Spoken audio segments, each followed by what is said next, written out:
Already Good start, huh? Sorry? evening. Assalamualaikum. எங்களோட 2026ஆம் ஆண்டு இந்த வருஷம் நடக்க இருக்கிற கொரியன் லாங்குவேஜ் எக்ஸாமுக்கான 5வது ஆன்லைன் பேட்சுக்கான டெமோ கிளாஸ் வந்து இன்னைக்கு ஸ்டார்ட் பண்றோம். போன வீக் வந்து நடக்க வேண்டிய கிளாஸ் ஒரு பிரயாணத்தால நடக்க இல்லாம போயிட்டு. Right. அடுத்தது இன்றைக்கு எல்லா இடத்துலயும் பெரும்பாலும் மழையா இருக்குமே, கவரேஜ் இஷ்யூக்கள் இருக்கலாம். கிளாஸ் ஒருவேளை ஒழுங்கா அட்டன் பண்ண இல்லாம போயிருந்தாலும் நாளைக்கு வந்து இந்த கிளாஸ்ல ரெக்கார்டிங் வந்து உங்களுக்கு ஷேர் பண்ணுவோம். யூடியூப் மூலமா நீங்க பார்த்துக்கொள்ளலாம். சரியா? ரைட். இது இந்த கிளாஸ் வந்து ஒரு அறிமுக வகுப்பு. நிறைய பேருக்கு கொரியாவுக்கு போற சிஸ்டம் என்ன, இதுக்கு என்னென்ன குவாலிஃபிகேஷன் தேவை, என்ன வேலை வாய்ப்புகள் இருக்கு, இதுக்கு கொரியாவுக்கு நாங்க போறதுல என்ன பெனிஃபிட் இருக்குங்கிற விஷயங்களை பத்தின ஒரு அறிமுகத்தை நாங்க இந்த கிளாஸ்ல பார்க்க போறோம். ஆஹ் உங்களுக்கு இந்த தொழில் சம்பந்தப்பட்ட விஷயங்கள்ல ஏதாவது டவுட் இருந்தா நான் டீட்டெயில்ஸ் எல்லாம் சொன்னதுக்கு பின்னால உங்களுக்கு கேள்வி கேட்கறதுக்கான வாய்ப்பு தருவேன். அப்ப அதுல வந்து உங்களோட டவுட்ஸ் எல்லாம் கேட்டு கிளியர் பண்ணி கொள்ளலாம். சரியா? ரைட். எல்லாம் சொல்லி முடிஞ்சதுக்கு பின்னால நான் டீட்டெயில்ஸா பேசினதுக்கு பின்னால அந்த கேள்விகளை வந்து கடைசியில வந்து உங்கள்கிட்ட ஏதாவது டவுட்ஸ் இருந்தா கேளுங்கன்னு சொல்ற டைம்ல நீங்க அந்த கேள்வி கேட்கலாம். சரியா? அது வரைக்கும் மைக்கை வந்து மியூட் பண்ணிட்டு பாருங்க. சரி. உம் நான் என்ன பத்தின ஒரு அறிமுகத்தோட செஞ்சு கொள்றேன். நான் ஹக்கீம். கிளாஸ் நடக்கிறது வந்து மட்டக்களப்புல ஏறாவதுங்கிற ஊர்ல தான் இந்த கிளாஸ் வந்து செய்யறோம். சரியா? ரைட். எங்களோட இன்ஸ்டிடியூட்ல பேர் வந்து ஹனா கொரியன் கிளாஸ். இது வந்து இதே பேர்ல குருநாகல்லையும் சிங்கள மீடியத்துல ஒரு கிளாஸ் சென்டர் இருக்கு. சின்ன அகாடமின்னு சொல்லக்கூடிய ஹனா கொரியன் அகாடமின்னு சொல்லி அவங்க இருக்காங்க. ரெண்டு பேருக்கு இடையில சின்ன வித்தியாசத்துக்காக வேண்டி நம்மளோட ஊரை அடையாளப்படுத்துற மாதிரி வெட்டிக்கலோன்னு சொல்லி பேர் வச்சிருக்கோம். இன்னொரு ஹனா கொரியன் அகாடமின்னு சொல்லி ஒன்று இருக்கும். அவங்க சிங்கள மீடியத்துல படிச்சு கொடுப்பாங்க. கருணாகல்ல இருக்கக்கூடிய ஒரு சென்டரா. அது ஒண்ணு வேற, நாங்க வேற. என்னை பத்தின சின்ன ஒரு அறிமுகம். இப்போதைக்கு நீங்க இருக்கிற நிலைமை மாதிரி பின்னால நீங்க இருக்கீங்க. அது போல நானும் 2014 இந்த கொரியன் லாங்குவேஜ்ல என்டர் ஆகிறேன். உங்களை போல நானும் கொரியன் லாங்குவேஜ் படிச்சு இந்த கொரியாவுக்கு போறதுக்கான ஒரு ஆரம்ப கட்ட இதுல நானும் இருந்தேன். Right. என்னோட நான் யூனிவர்சிட்டியில படிச்சுட்டு இருக்கிற டைம்ல யூனிவர்சிட்டி ஃபைனல் இயர் டைம்ல தான் இந்த கொரியாவுக்கு போற ஒரு ஐடியா உண்டு. அதே போல எங்க ஃப்ரெண்ட் மூலமா தான் இப்படி கொரியாவுக்கு போற விஷயங்கள் பத்தின ஒரு விஷயம் ஒன்று எனக்கு தெரிய வந்துச்சு. Right. அப்ப அதுக்கு பின்னால நாங்க கிளாஸ் எல்லாம் அட்டன் பண்ணி 2015ஆம் ஆண்டு எக்ஸாம் பாஸ் பண்ணி கொரியாவுக்கு போயிருந்தோம். Right. கொரியாவுக்கு வந்து மொத்தமா 5 வருஷம் வந்து நான் கொரியாவில் ஒர்க் பண்ணியிருக்கேன். அதுவும் ரெண்டு செக்டர்கள்ல, ரெண்டு வித்தியாசமான செக்டர்கள்ல நான் கொரியாவுக்கு ரெண்டு தரத்துல போயிருக்கேன். கொரியாவுக்கு ஒருத்தர் வந்து இந்த ஒர்க் விசா மூலமாக ரெண்டு தரத்துல தான் கொரியாவுக்கு போகலாம். அந்த ரெண்டு சான்ஸையும் வந்து நான் யூஸ் பண்ணியிருக்கேன். இது என்ன பார்த்தீங்கன்னா சின்ன ஒரு அறிமுகம். 2014ஆம் ஆண்டு நடந்த கன்ஸ்ட்ரக்ஷன் ஃபீல்டுக்கான செக்டர்கள், வேலைக்கு ஆள் எடுக்கிற செக்டர்கள் வித்தியாசம் இருக்கு. அதுல நாங்க எழுதுற டைம்ல, நான் எக்ஸாம் படிச்ச டைம்ல எங்களுக்கு கோல் பண்ணியிருந்த வேலை வந்து கன்ஸ்ட்ரக்ஷன் சைட்ல செய்யக்கூடிய வேலை. அதுல வந்து குறிப்பிட்ட ஆட்களுக்கு தான் வேலை வாய்ப்பு கொடுத்துருந்தாங்க. இல்ல நானும் ஒருத்தர். அந்த டைம்ல 200க்கு 160 மார்க்ஸ்ங்கிறது ஒரு அஹ், எங்களோட கட் ஆஃப் மார்க்ஸா இருந்துச்சு. ரெண்டாவது தடவை 2017 வந்து கொரியன் எக்ஸாம் வந்து சிட் பண்ணியிருந்தேன். அதுல வந்து உற்பத்தி துறைன்னு சொல்லக்கூடிய செக்டருக்கு வந்து போயிருந்தேன். அதுல ஒரு 3 வருஷம் இந்த கொரோனாவுக்கு பின்னால கொரியாவுல இருந்து வந்த மாதிரி. இதே நாங்க போன பெஸ்டா போன எங்கட கொரியன் டீம் கன்ஸ்ட்ரக்ஷன் ஃபீல்டுக்கு ஒரு கம்பெனிக்கு நாங்க ஒரு 28 பேர் போயிருந்தோம். அதுல தமிழ் பேசக்கூடியது நான் மட்டும்தான். இது 2018 போனது. நீங்க ஆஹ், இன்றைய கிளாஸ்ல வந்து இணைஞ்சதுக்கான ஒரு நோக்கம் இருக்கு. ஏன் இந்த கிளாஸ்ல நாங்க ஜாயின் ஆயிருக்கோம்? மெயினான நோக்கம் வந்து எல்லாருக்கும் வந்து கொரியாவுக்கு போகணும், வேலைக்காக கொரியாவுக்கு போகணுங்கிற நோக்கம் இருக்கு. ரைட். அப்படி இருக்கக்குள்ள இன்னொரு கேள்வி எங்களுக்குள்ள வரும். ஏன் நாங்க கொரியாவுக்கு போறோம்? அதுலயும் தென் கொரியாவுக்கு தான் நாங்க போறது. வட கொரியாவோட தென் கொரியாவுக்கு தான் போறோம். இந்த தென் கொரியாவுக்கு நாங்க ஏன் போறோம்? இலங்கையில இருந்து கொரியாவுக்கு மட்டும் மக்களை வந்து கவர்மெண்டால அனுப்புறோம் இல்லைன்னா, இஸ்ரேலுக்கு அனுப்புவாங்க, ரொமேனியாவுக்கு அனுப்புறாங்க, ஜப்பானுக்கு அனுப்புறாங்க, இன்னும் இந்த மிடில் ஈஸ்ட் போன்ற நாடுகளுக்கும் ஆட்கள் அனுப்புறாங்க. போலாண்டுக்கெல்லாம் இப்போ செட் பண்ணி ஆட்கள் வந்து அனுப்புறாங்க கவர்மெண்ட் ஊடாக. சரியா? நீங்க பிரைவேட்டா ஏஜென்ட் மூலமாக போறது ஒன்று இருக்கு. இது கவர்மெண்ட் ஊடாக வருஷம் குறிப்பிட்ட டெஸ்ட்டுகளை வச்சு அதில் பாஸ் பண்றாங்களுக்கு அந்த வாய்ப்புகளை கொடுக்காங்க. ஆக கூடுதலான ஆட்கள் போறது வந்து இஸ்ரேலுக்கும் ஜப்பானுக்கும் கொரியாவுக்கும் போகும், ஹை சேலரிக்கு போறது. நாங்க மற்ற நாடுகளை விட கொரியாவுக்கு போறதுல என்ன பெனிஃபிட் இருக்கு, ஏன் கொரியாவுக்கு போகணும்னு சொல்லி பார்த்தோம்னு சொன்னா இதுல சில குறிப்பிட்ட விஷயங்களை நாங்க இதில் பார்த்தோம். அதுல முதலாவது, இந்த கொரியாவுக்கு போறதுக்கு கல்வித்தகமைங்கிறது தேவைப்படாது. இவ்வளவு இத்தனாம் ஆண்டு வரைக்கும் படிச்சிருக்கணும், என்னென்ன விஷயங்களை முடிச்சிருக்கணும்னு சொல்லி கொரியாவுக்கு வந்து கல்வித்தகமை கேட்க மாட்டாங்க. கொரியாவுக்கு போறது தேவைப்படாது. இந்த ஒர்க்கிங் விசாவில் போறது கேட்க மாட்டாங்க. ஜப்பானுக்கு போறோம்னு சொன்னா A லெவலாவது படிச்சிருக்கணும், நீங்க போற துறையில NVQ லெவல்ல சர்டிபிகேட் வச்சிருக்கணும் அப்படின்னு சொல்லி ஒரு கண்டிஷன் இருக்கும். இது போல கொரியாவுக்கு அப்படிலாம் இல்லை. சரியா, நீங்க இஸ்ரேலுக்கு போறோம்னு சொன்னாலும் நீங்க போற செக்டர்ல உங்களுக்கு எக்ஸ்பீரியன்ஸ் இருக்கு. பெரும்பாலும் இஸ்ரேலுக்கு வந்து இப்போதைக்கு வந்து ரெண்டு செக்டருக்கு கூட எடுப்பாங்க. ஒன்று வந்து கன்ஸ்ட்ரக்ஷன் ஃபீல்டுக்கு எடுப்பாங்க, இன்னொன்று ஃபார்மிங் செக்ஷனுக்கு எடுப்பாங்க. பலமே போயிட்டு இருக்காங்க. ஜப்பானை விட இஸ்ரேலுக்கு கூடுதலான நாட்கள் போவாங்க. அப்போ அது இப்போ நீங்க கன்ஸ்ட்ரக்ஷன் ஃபீல்ட்ல போறோம்னு சொன்னா கன்ஸ்ட்ரக்ஷன் சார்ந்த உங்களுக்கு knowledge இருக்கு. அப்போ அவங்க அங்க இருக்கிற டெஸ்ட்டுகள் வச்சு பார்ப்பாங்க, அதுக்கெல்லாம் உங்களுக்கு உண்மைக்கு அந்த knowledge இருக்கான்னு சொல்லி செக் பண்ணி பார்த்தா, டெஸ்ட் பண்ணி பார்த்தா அனுப்புவாங்க. இது கொரியாவுக்கு அப்படிலாம் இல்லை. கொரியாவுக்கு நார்மலா லாங்குவேஜ் எக்ஸாம் பாஸ் பண்ணிருக்காங்க, பாடி கண்டிஷன் தான் செக் பண்ணுவாங்க. ரெண்டு தான் தேவை. அடுத்தது, கொரியா போன்ற அல்லது இப்ப நாங்க நார்மலா கொரியா போன்ற பெரிய நாடுகளுக்கு போறோம்னு சொன்னா எங்களோட அக்கௌண்ட்ல வந்து பேங்க் பேலன்ஸ் ஒரு பெரிய அமௌண்ட் இருக்கிற மாதிரி ஒரு பிண அடிப்படையில நாங்க காட்டணும். இவ்வளவு அமௌண்ட் என்கிட்ட இருக்கு அப்படின்னு சொன்னா தான் அவங்க நம்பி எங்களை அனுப்புவாங்க. ஒரு வெளிநாடுகளுக்கு, சின்ன நாடு இல்லாம பெரிய நாடுகளுக்கு நாங்க போறோம்னு சொன்னா ஷோ பண்ணிட்டு சொல்லுவாங்க, காசு வந்து காட்டணும், எங்களோட அக்கௌண்ட்ல இருக்கக்கூடிய காசு காட்டணும். இந்த சிஸ்டம் வந்து கொரியாவுக்கு நாங்க இப்ப போற விசாவில் வந்து இருக்காது. சரியா, ரைட். அடுத்தது, இது அரசாங்கத்தால தான் எங்களை வந்து இதை மூவ் பண்றோம். கவர்மெண்ட் தான் இது, பிரைவேட்டாக யாருமே இல்லை. நாங்க வந்து பிரைவேட்டா கிளாஸ் செய்யறோம். நீங்க எக்ஸாம்ல பாஸ் பண்ணதுக்கு பின்னால கவர்மெண்ட் தான் உங்களுக்கு ஃபுல்லா கைட் பண்ணுவாங்க. கவர்மெண்ட்டுக்கும் கொரியா கவர்மெண்ட் இடையில ஒப்பந்தத்தின் அடிப்படையில் தான் உங்களை வேலைக்காக எடுக்க போறாங்க. இது முழுக்க கவர்மெண்ட் கூட தான் நடக்குது. சரியா, இந்த ஒரு உத்தரவாதம் இருக்கு. இடையில அவங்களுக்கு புரோக்கர்ஸ் யாரும் இல்லை. நான் இப்ப படிச்சு கொடுக்குற ஆட்களோ யாரோ வந்து இந்த வேலை வாய்ப்பு படிச்சு கொடுக்குறது புரோக்கர்ஸ் மாதிரி இல்லை, இடைத்தரகர்கள் யாரும் இல்லை. இப்ப நாங்க இடையில யாருக்கும் காசை கொடுத்து எங்களுக்கு அந்த ஏமாந்து போற செட்டப் எல்லாம் இதுலயும் வராது. அடுத்தது, நாங்க போற இந்த விசா டைப்ல எங்களுக்கு ஆக குறைஞ்சது 5 வருஷம் கொரியாவில் இருக்கலாம். ஆக குறைஞ்சது. சரியா, மினிமம் வந்து 5 வருஷம் இருக்கலாம். கூடினது வந்து 2 தரத்துல ஒருத்தருக்கு சான்ஸ் கொடுப்பாங்க, 10 வருஷம் இருக்கலாம். அதுக்கு பிறகும் எங்களோட விசாக்களை வந்து சேஞ்ச் பண்ணிட்டு, இன்னும் டைப்ல விசாக்களை சேஞ்ச் பண்ணிட்டு நாங்க வந்து என்ன சொல்லலாம், பெர்மனன்ட் ரெசிடென்டாக இருக்கலாம். சிட்டிசன் இல்ல, பெர்மனன்ட் ரெசிடென்ட் அந்த மாதிரி இருக்க வாய்ப்புகள் இருக்காது. சரியா, இந்த விசா மூலமாக போவோம். இன்னொரு சந்தர்ப்பம், நாங்க போற கம்பெனி வந்து ஏதோ ஒரு காரணத்தால கம்பெனியை மூடிட்டாங்கன்னு சொன்னா நாங்க எங்களுக்கு 3 சான்ஸ் வந்து தருவாங்க. நாங்க 3 கம்பெனிகளுக்கு இடம் மாறக்கூடிய வாய்ப்பும் இருக்கு. அதே கம்பெனி முடிஞ்சாச்சுன்னா எங்களோட விசா முடிஞ்சு நாட்டுக்கு வராங்கல்ல, நாங்க அங்கேயே இன்னொரு கம்பெனிகளுக்கு போகலாம். இப்படியான ஏற்பாடுகள் வந்து செய்யப்படுது. அடுத்தது, தொழிலாளர் பாதுகாப்பு சட்டம் வந்து அங்க உண்மையும் மற்ற நாடுகளோட கம்பேர் பண்ணப்பல கொஞ்சம் எங்களுக்கும் லேபர்ஸுக்குமான சட்டங்களும் அங்க கூடுதலா கொஞ்சம் எங்களை பாதுகாக்கிற அமைப்புல செட் பண்ணி வச்சிருக்காங்க. அடுத்தது, வேலையின் போது அனர்த்தம் ஏற்பட்ட காப்புறுதி கொடுப்பாங்க. இது மற்ற நாடுகள்லையும் இருக்கும். கொரியன்ல வந்து 2 டைப்பான இன்சூரன்ஸ் வந்து எங்களுக்கு செய்வாங்க.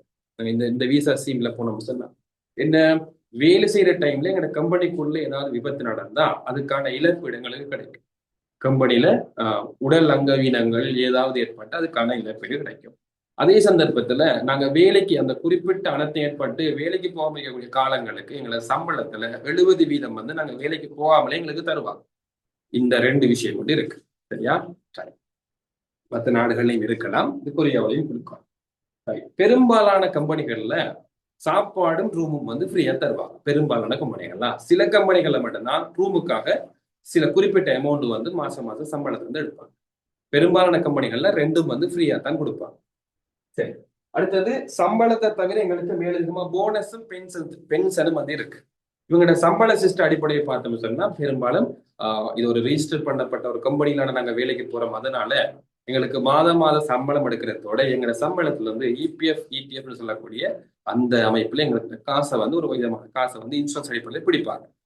அது வந்து எங்களுக்கு கிடைக்கக்கூடிய காசு நாங்க குறிப்பிட்ட வருஷத்துக்குரிய வந்து முடிஞ்சிட்டு வரக்குள்ள எங்களுக்கு மேலதிகமாக ஓய்வூதியம் என்ற அடிப்படையில் அந்த காசு தருவாங்க. அதே போல நீங்க ஒரு கம்பெனில 12 மாதம் வேலை செஞ்சீங்கன்னு சொன்னா ஒரு மாசம் சேலரி உங்களுக்கு போனஸா கிடைக்கும். இப்ப நீங்க குறிப்பிட்ட ஒரு 5 வருஷம் கொரியாவில் வேலை செஞ்சீங்கன்னு சொன்னா உங்களுக்கு 5 மாசம் வந்து போனஸ் சம்பளம் கிடைக்கும். 5 மாசத்துக்கான சம்பளம் போனஸா கிடைக்கும். 5 வருஷம் வேலை செஞ்சா ஒரு வருஷத்துக்கு 1 மாதம் அடிப்படையில் தருவாங்களா. சரி, அடுத்தது, நாங்க போறது வந்து பெரும்பாலும் நானும் போன வரைக்கும் நாங்க இஞ்சி செஞ்சு பார்க்காத தொழிலா தான் இருக்க போகுது. அங்க டெக்னாலஜி எல்லாம் கொஞ்சம் வித்தியாசம் அட்வான்ஸா இருக்க போகுது. இப்ப பெரும்பாலும் நாங்க போற கம்பெனிகள் வந்து டெக்னாலஜி பேஸ்டா இருக்கக்கூடிய கம்பெனிகளுக்கு போயிட்டோம் சொன்னா சில விஷயங்கள் எங்களால புதுசா படிச்சு கொள்ளக்கூடிய மாதிரி இருக்கும். அதை வச்சு எங்களுக்கு இங்க வந்து வேற ஏதாவது தொழில் அடிப்படையில மூவ் ஆகக்கூடிய வாய்ப்பும் இருக்குமா. இதெல்லாம் வந்து நாங்க கொரியாவுக்கு போறதால கிடைக்கும். சரி, இது கொரியாவுக்கு ஏன் போகணுங்கிறதுக்கான காரணங்களை நான் சொல்றேன். ரைட், இப்ப இந்த கொரியாவுக்கு போறதுக்கு வேயாக நாங்க போறதுக்கான வழியாக வந்து நீங்க எங்களோட கிளாஸை வந்து ஏன் சூஸ் பண்ணணும் அப்படின்னு சொல்லி எங்களோட சென்டரை ஏன் யூஸ் பண்ணணும். ரைட், எங்களோட சென்டர்ல வந்து மற்ற ஊர்கள்ல பெரும்பாலான இடங்கள்ல வந்து தமிழ் மீடியம் வந்து கூடுதலா குறைவாக தான் இருக்க சிங்களத்துல படிச்சு கொடுக்குற டீச்சர்ஸ் மாதிரி தான் கூடுதலா இருப்பாங்க. ஏன்னு சொன்னா இந்த போட்டி பரீட்சை இந்த கொரியன் லாங்குவேஜ் எக்ஸாமுக்கு கூடுதலா போட்டி போடக்கூடிய ஆட்கள் வந்து சிங்கள மாணவர்களா இருப்பாங்க. ஏன்னா அவங்களுக்கு வந்து ரிசோர்சஸ் கூட அவங்க சனத்தொகையிலையும் கூட பெரும்பாலும் அவங்களுக்கு இதுக்கு கூட இன்ட்ரெஸ்ட் காட்டுவாங்க போறது. ரைட், ஏன்னு சொன்னா மெயின் விஷயம் வந்து எஜுகேஷன் குவாலிஃபிகேஷன் இல்லதானே, கல்வி தகமை இல்லை. ஜப்பானுக்கு போறோம்னா A level தேவை, இஸ்ரேலிய போறோம்னு சொன்னா இங்கிலீஷ் பேச தெரிஞ்சிருக்கணும். இப்படியான அமைப்புகள் இருக்கிறதுனால அடுத்த பக்கம் வாரன்னு சொன்னா இந்த சைடுக்கு தான் நடக்கும். ஜப்பானுக்கு போறது கஷ்டம், இஸ்ரேலிய போனா இங்கிலீஷ்லயாவது பேசணும். அப்ப அதுவும் இயலாத ஆட்கள், எனக்கு ஸ்கில் தெரியும் ஆனா இங்கிலீஷ் தெரியும்னு சொன்னா இஸ்ரேலுக்கு போறது கஷ்டமா இருக்கு. அப்ப அதனால என்ன செய்யப்படுறாங்க சொன்னா அடுத்த கட்டமும் வந்து பெரிய ஒரு நாட்டுக்கு போறது சொன்னா இதுக்கு தான் வருவாங்க. அதனால போட்டி கூட. ரைட், அப்ப உங்களுக்கும் சிங்கள மீடியத்துல படிக்காத ஆக்கள், சிங்களம் மட்டும் பேச தெரிஞ்ச ஆக்களுக்கு, சிங்கள மீடியம் படிக்காத ஆக்களுக்கு அந்த ஊர்கள்ல உங்களோட பெரிய மத்த ஊர்கள்ல சாதாரணமா எங்களோட ஒரு இஷ்டனை தவிர்த்து மற்ற இடங்கள் இருக்கிறாங்களுக்கு சிங்கள மீடியத்துல வந்து படிக்கிறது கஷ்டமா இருக்கும். எங்கள்கிட்ட வந்தா நம்ம நார்மலா கொரியன் லாங்குவேஜ்ல எங்களோட தாய்மொழியிலேயே வந்து படிச்சுட்டு போகலாம். ட்ரை, அடுத்தது டிரெக்டா யூனிவர்சிட்டிலேயோ எங்கேயோ வந்து படிச்சுட்டு வந்து கொரியன் லாங்குவேஜ் படிக்க தராம நானும் உங்களை போல இந்த ஃபீல்டுக்குள்ளேயே உங்களை மாதிரி இந்த எக்ஸாமுக்கு ரெடி ஆகி படிச்சு பாஸ் பண்ணி அடுத்தடுத்த ப்ரொசஸ் என்னன்னு சொல்லி தெரிஞ்சுட்டு கொரியாவுக்கு போயிட்டு வந்தாலும் தானே. அதனால அந்த எக்ஸ்பீரியன்ஸை வந்து உங்களோட ஷேர் பண்ணி கொள்ளக்கூடிய மாதிரி இருக்கும். உங்களோட சைட்ல இருந்து பார்க்கக்கூடிய வியூ வந்து எனக்கு தெரியும், எனக்கு 7 மாதிரி இருக்கும். சரியா, ட்ரை. எங்க கிட்ட வந்து பாஸ் பண்ற வீதம் வந்து கொஞ்சம் கூட. எப்படின்னு சொன்னா மற்ற இடங்கள்ல வந்து கம்பேர் பண்ணி பார்க்கக்குள்ள எப்படி சொன்னா இப்ப எங்கிட்ட வந்து படிக்கக்கூடிய மாணவர்கள் எண்ணிக்கைக்கு ஏற்ற மாதிரி பாஸ் பண்ற வீதம் வந்து எங்களுக்கு கொஞ்சம் கூட இருக்கு. இது எங்களோட கடைசி 2017 இருந்தான ரெக்கார்டை வந்து கொடுத்துருக்கோம். இது எங்கிட்ட படிச்சாக்கள், இது பாஸ் பண்ணாக்களை கொடுத்துருக்கு.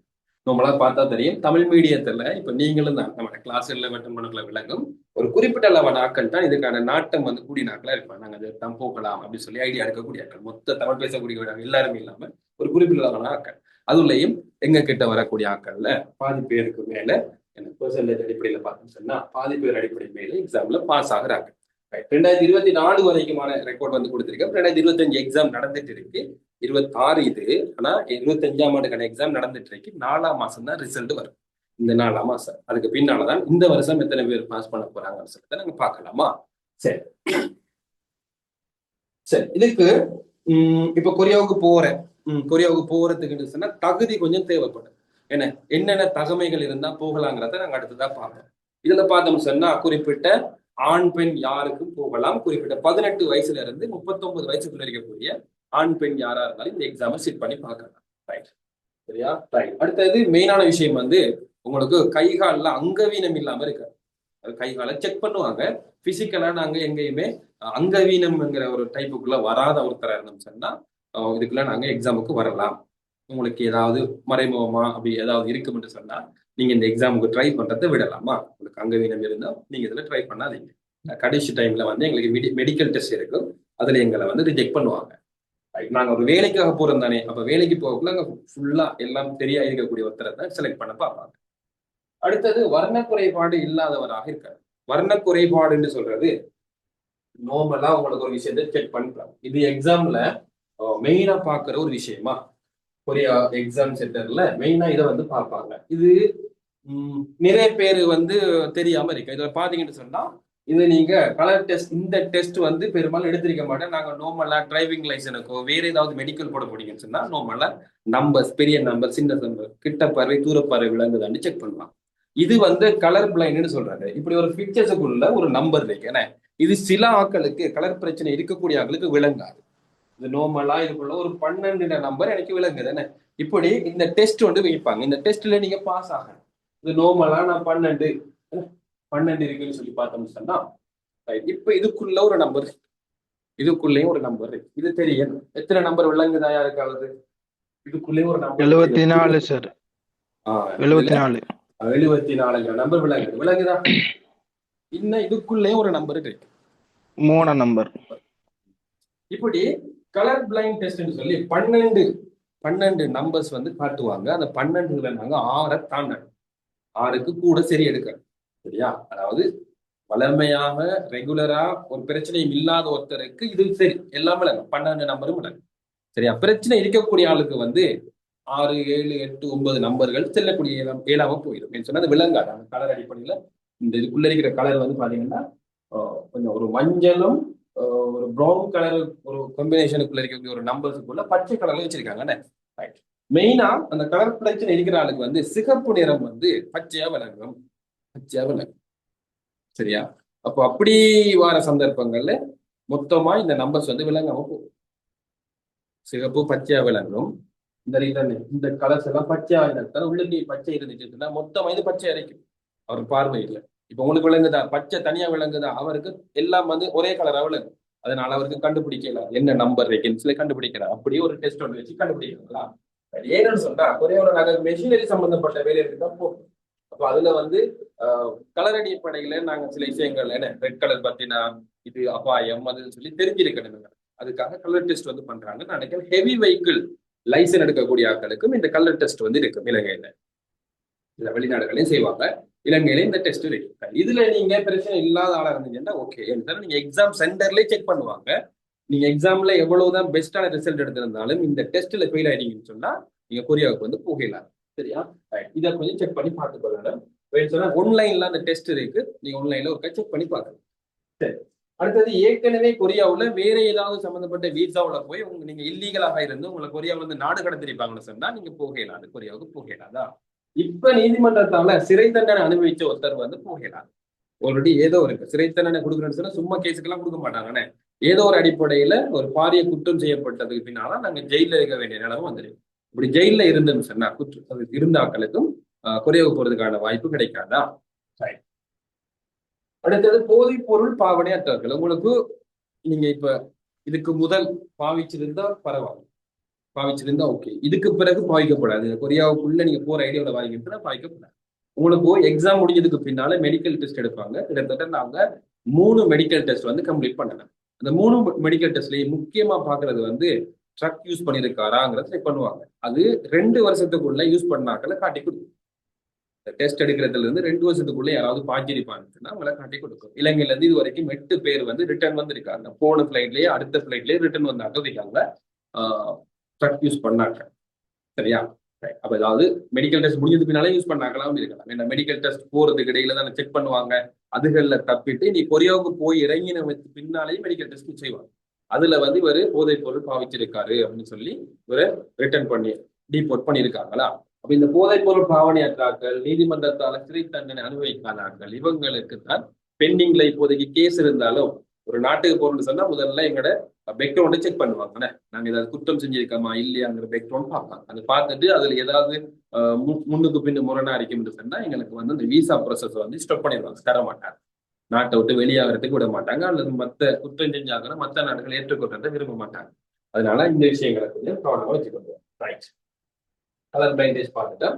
ரைட், இந்த கொரியாவுக்கு நாங்க போறதால எங்களுக்கு என்ன டைப்பான விசா தருவாங்கன்னு சொன்னா இப்ப எல்லாருக்கும் வந்து ஏஐ அதெல்லாம் இருக்கிறதால இந்த விசாவை பத்தி நீங்க ஆன்லைன் மூலமா நீங்க செட் பண்ணி பார்த்துக்கோங்க. இந்த கொரியாவுக்கு போறதுல நிறைய டைப்பான விசாக்கள் இருக்கு. நாங்க கவர்மெண்டோட போறதால எங்களுக்கு தரக்கூடிய விசா வந்து E9 சொல்லக்கூடிய விசா. இதுலயும் டைப் இருக்கு, E9, E9 சொல்லக்கூடிய விசா. நீங்க சும்மா கொரியாவுடைய E9 விசா என்னன்னு சொல்லி செட் பண்ணி பார்க்கலாம். இதுல டைப் இருக்கு 1, 2, 3, 4 சொல்லி நம்பர் அடிப்படையில டைப் இருக்கா?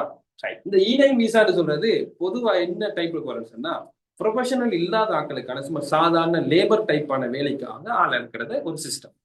சரியா? நமக்கு வந்து ஸ்கில் ஒர்க்கர்ஸா இருக்க மாட்டோம். உதாரணத்துக்கு டீச்சர்னு சொன்னா அது ஒரு ஸ்கில் உரியாக ஒரு ப்ரொஃபஷனலுக்குரிய தொழில். வெல்டர், கார்பெண்டர், அதே போல பிளம்பர், இப்படி சொல்லி ஒவ்வொரு தொழில்கள் இருக்கின்ற அப்படி ஒரு தொழில் இல்லாம பொதுவாக சாதாரண லேபர்ஸாக இருக்கக்கூடிய ஆட்களுக்கு E9 விசா கொடுப்பாங்க. இதுக்குள்ள 1, 2, 3 டைப் இருக்கு. நாங்க போற துறையை சார்ந்த நம்பர்ஸ் வந்து கொடுப்பட்டிருக்குமா? சரி, இந்த விசாவில போன முடிச்சோம்னா 2026க்கு முன்னு வரைக்கும் என்ன சிஸ்டம் சொன்னா முதல்ல உங்களுக்கு 3 வருஷம் விசா தருவாங்க. அந்த 3 வருஷம் வேலை செஞ்சு முடிஞ்சது பின்னால கொரியாவில் தொடர்ந்து இருக்க வேலை செய்ய விருப்பம் சொன்னா உங்களோட கம்பெனியும் விரும்பினா அல்லது நீங்க வேறொரு கம்பெனியோடய நம்ம கான்ட்ராக்ட் வச்சுக்கொண்டு மேலதிகமா 1 வருஷம் 10 மாசம் இருக்கலாம். அப்ப ஒரு தடவை நீங்க எக்ஸாம் எழுதி பாஸ் ஆகி இந்த சிஸ்டத்துக்குள்ள நீங்க கொரியாவுக்கு போயிட்டீங்கன்னு சொன்னா முதல் தடவையில 4 வருஷமும் 10 மாசமும் கொரியாவில் இருக்கலாம். ரைட். அதுக்கு பின்னால மேலதிகமாகவும் திரும்பி கொரியாவில் வேலை செய்ய விருப்பம் சொன்னா உங்களுக்கு ரீஎன்ட்ரி ஃபார்மட்னு சொல்லி ஒரு விஷயத்த 2026க்கு முன்னுக்கு வச்சிருந்தாங்க. அதாவது நாட்டுக்கு வந்து விசாவோட வந்து திருப்பி அதே கம்பெனிக்கு நாங்க போறது, எக்ஸாம் எதுவும் இல்லை, சும்மா டைரக்டா வந்து கவர்மெண்ட் ஊடாக நாங்க அந்த கம்பெனிக்கு போறோம். ரைட். அது 2026க்கு முழு செஞ்சிருந்தாங்க. இப்ப 2026ல எப்படி செஞ்சீங்க சொன்னா நீங்க ஒட்டோவாவே 10 வருஷம் இருக்கலாம், நாட்டுக்கு வரணும்னு அவசியம் இல்லை. ஒட்டோவாக 10 வருஷத்துக்கு 4 மாசம் குறைய வந்து நம்ம கொரியாவில இருக்கலாம் இந்த விசா டைப்ல போடுறது. சரியா? ரைட். குறிப்பிட்ட 3 வருஷம் அல்லது 6 வருஷத்தை தாண்டிட்டு இருந்தது பின்னால எங்க விசாவை வந்து இப்ப நாங்க போனது E9 விசா. E9 விசா இது ப்ரொஃபஷன் இல்லாத ஆட்களுக்கு கொடுக்கப்படுற விசா. இப்ப நாங்க குறிப்பிட்ட 3 வருஷத்துக்கு மேலதிகமா கொரியாவில் ஒர்க் பண்ணதுக்கு பின்னால ஏதோ ஒரு கம்பெனில தொடர்ச்சியா ஒரு வேலையை நாங்க செய்யக்குள்ள அது செய்யக்கூடிய ஒரு ப்ரொஃபஷனல் ஆளா மாறி இருக்கும். அதுக்கு சில ப்ரொசீஜர்ஸ் இருக்கு, சில ரூல்ஸ்கள் இருக்கு, அதெல்லாம் நாங்க கம்ப்ளீட் பண்ணிட்டோம்னு சொன்னா இப்ப நாங்க வந்து ஒரு கம்பெனில வந்து ஒரு டெக்னீஷியனா ஒர்க் பண்றேன்னு சொன்னா 3 வருஷம் ஆயிட்டுன்னு சொன்னா நான் குறிப்பிட்ட அவர்ஸ் வந்து வேலை செஞ்சிருக்கேன், எனக்கு அதுல எக்ஸ்பீரியன்ஸ் இருக்கு. இந்த கம்பெனி ரெக்கமெண்ட் பண்ணி சொன்னா இந்த விசாவை வந்து நான் வேறொரு டைப்பான ஸ்கில் ஒர்க்கர்ஸ் விசாவுக்கு மாத்தலாம். E7 சொல்லக்கூடிய விசாவுக்கு என்ன மாத்தலாம். இதுல நம்பர் ரேஞ்சு 1 2 3 வரும். இது 4 டைப்புக்குள்ள விசாவுக்கு எங்களை சேஞ்ச் பண்ணிக்கலாம். இது ஏன் சேஞ்ச் பண்றதால எங்களுக்கு என்ன நன்மைன்னு சொன்னா நாங்க வந்து இப்போ ப்ரொஃபஷனலான ஒரு ஒர்க்கர்ஸா மாறிடுவோம்.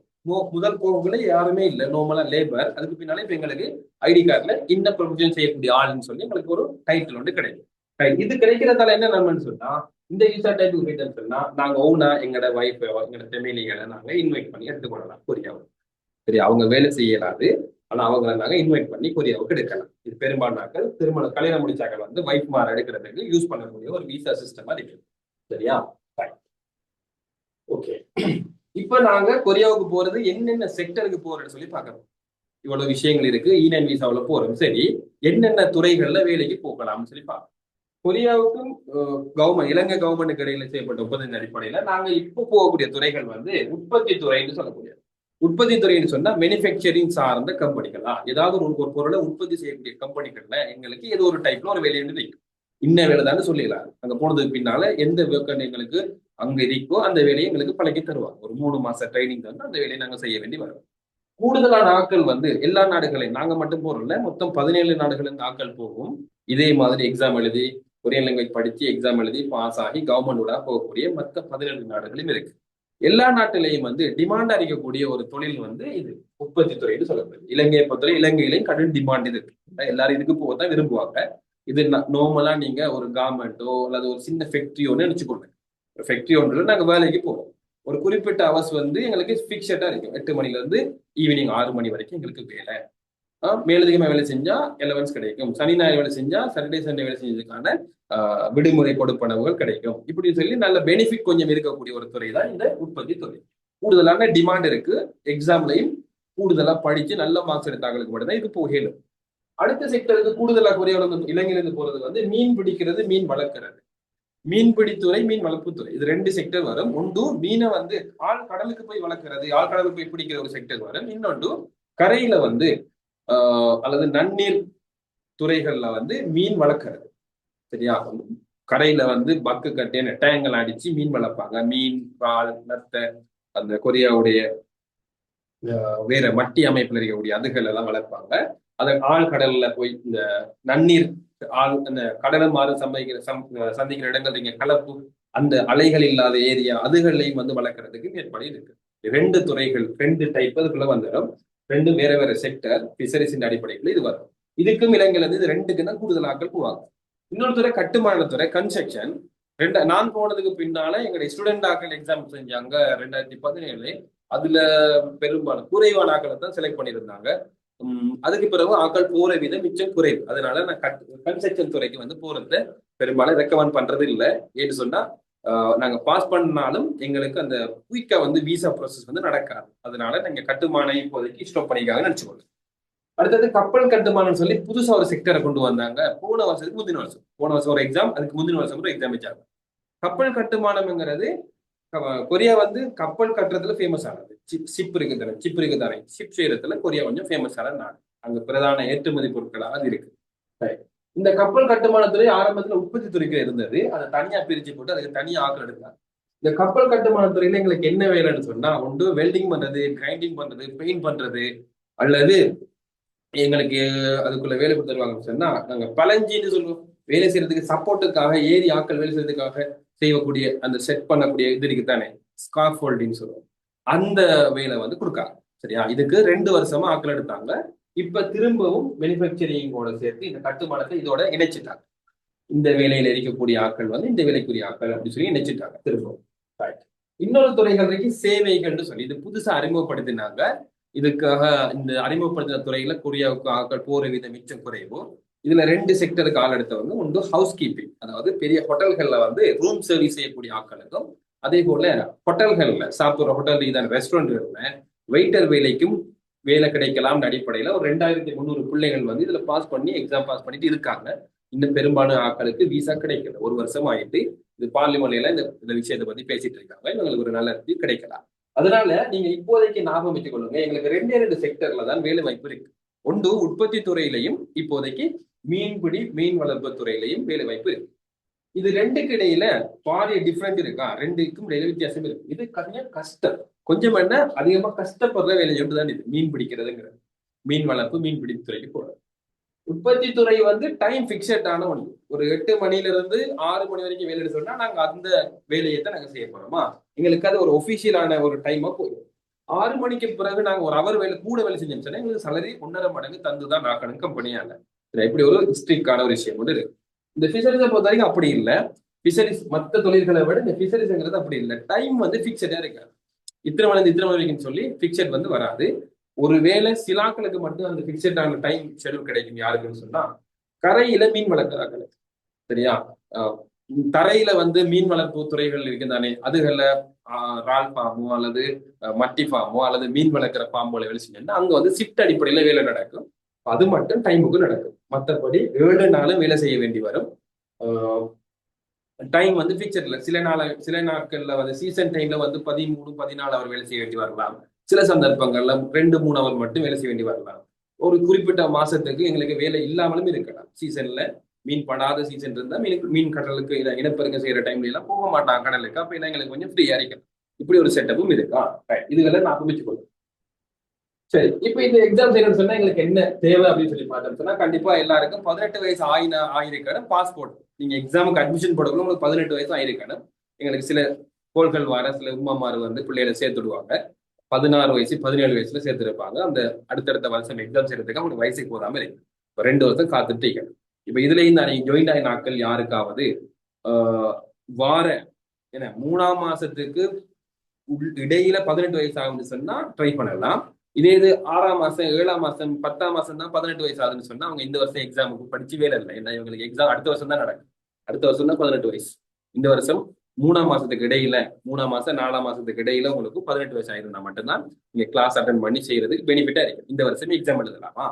ரைட்.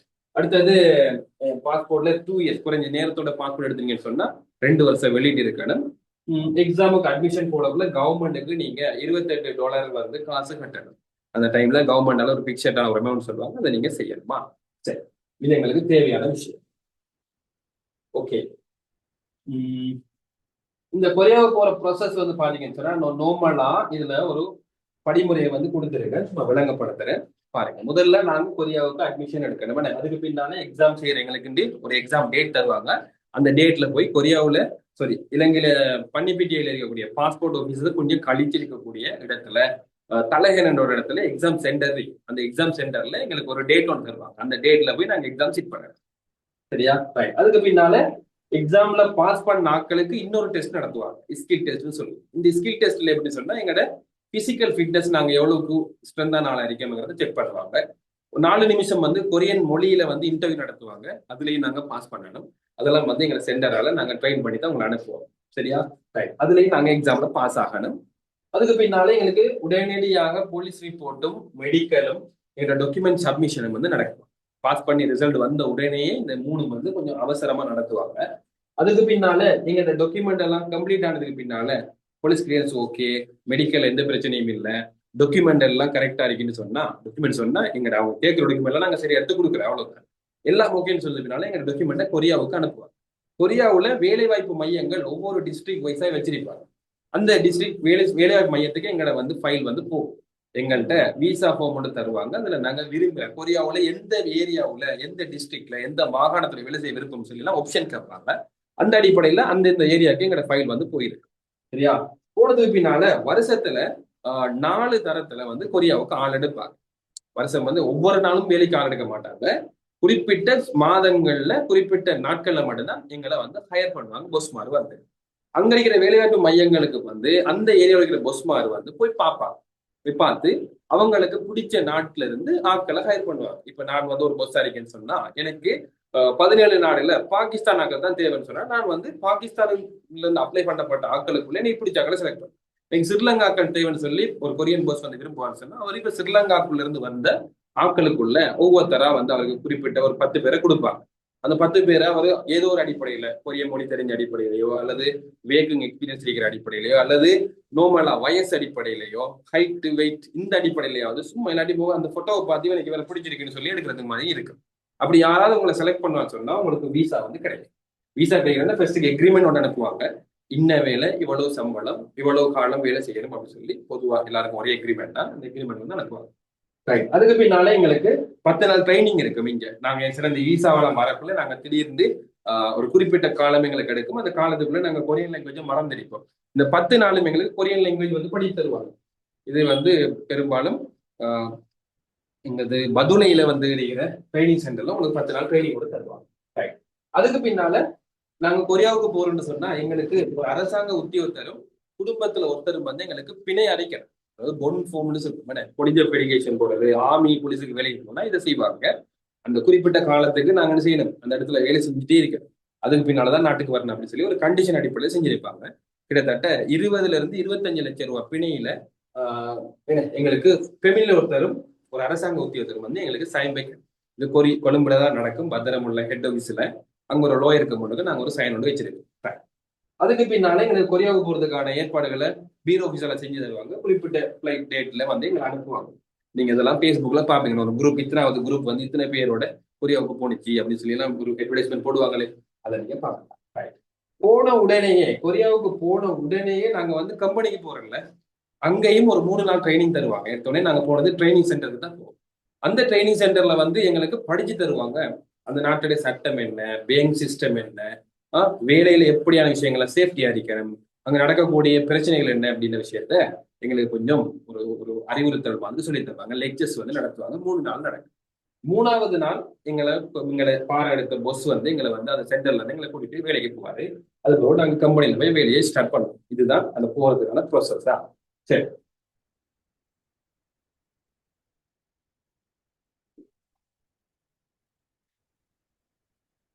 எல்லாம் சரி. அப்ப இது கொரியாவுக்கு போறதுக்கான ப்ரோசஸ்ல வந்து ஆக மெயினான விஷயம் வந்து கொரியன் லாங்குவேஜ் வந்து தெரிஞ்சிருக்கான்னு செக் பண்ணுவாங்க. அப்ப இதுக்காக ஆரம்பத்துல இருந்து கட்டமாக சில ஏற்பாடுகளை வந்து செஞ்சு வச்சிருந்தாங்க. நான் எக்ஸாமுக்கு படிக்கக்குள்ள 2014 அதுக்கு முதல் இருந்த சிஸ்டம் வேற. நான் படிக்கிற டைம்ல நாங்க 14ல ஒரு சிஸ்டத்தை சேஞ்ச் பண்ணோம். நாங்க புதுசு, அப்பதான் புதுசு. அதுக்கு முதல்ல எப்படின்னு சொன்னா இந்த கேள்வி வரும் தானே, எக்ஸாம் செய்யறதுக்கான கேள்வி டைப் இருக்கும்.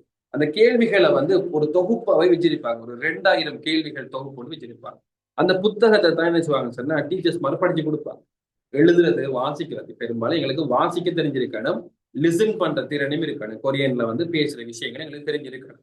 இப்ப கேள்வி பதில் வச்ச நீங்க நார்மலா பாத்தீங்கன்னா பாஸ் பேப்பர் புக்னு வச்சுக்கோமே, பாஸ் பேப்பர் புக் கொண்டு வச்சுதான் சிலபஸை படிச்சு கொடுத்தாங்க 2014க்கு முதலெல்லாம். அப்ப அதுல இருக்கக்கூடிய 2000 கேள்வியில எங்களுக்கு எக்ஸாமுக்கு 50 கேள்வி வரும். 2000த்துல ஏதோ ஒரு 50 வரும். சரியா? விடையும் மாறாம வரும். இதுக்கு முதல் படிச்சாக்கலாம் அப்படித்தான் படிச்சாங்க. அந்த ஒரு எக்ஸாம் மட்டும் வச்சு போனாங்க. அது பேப்பர் பேஸ்ட் எக்ஸாம். அதாவது பேப்பர்ல நாங்க A-level O-levelல MCQல கேள்வி செய்யும் தானே, அந்த அடிப்படையில நடந்துச்சு. 2014 தான் என்ன செஞ்சாங்கன்னு சொன்னா இதுக்குன்னு சொல்லி ஒரு சிலபஸை கொண்டு வந்தாங்க. சிலபஸ்ன்னு சொல்லக்குள்ள அந்த ஒரு புக் வடிவத்துல கொண்டு வந்தாங்க. அந்த புக்குக்குள்ள 50 பாடத்திட்டங்கள் இருக்கு. 50 விஷயங்களை படிச்சு தருவாங்க.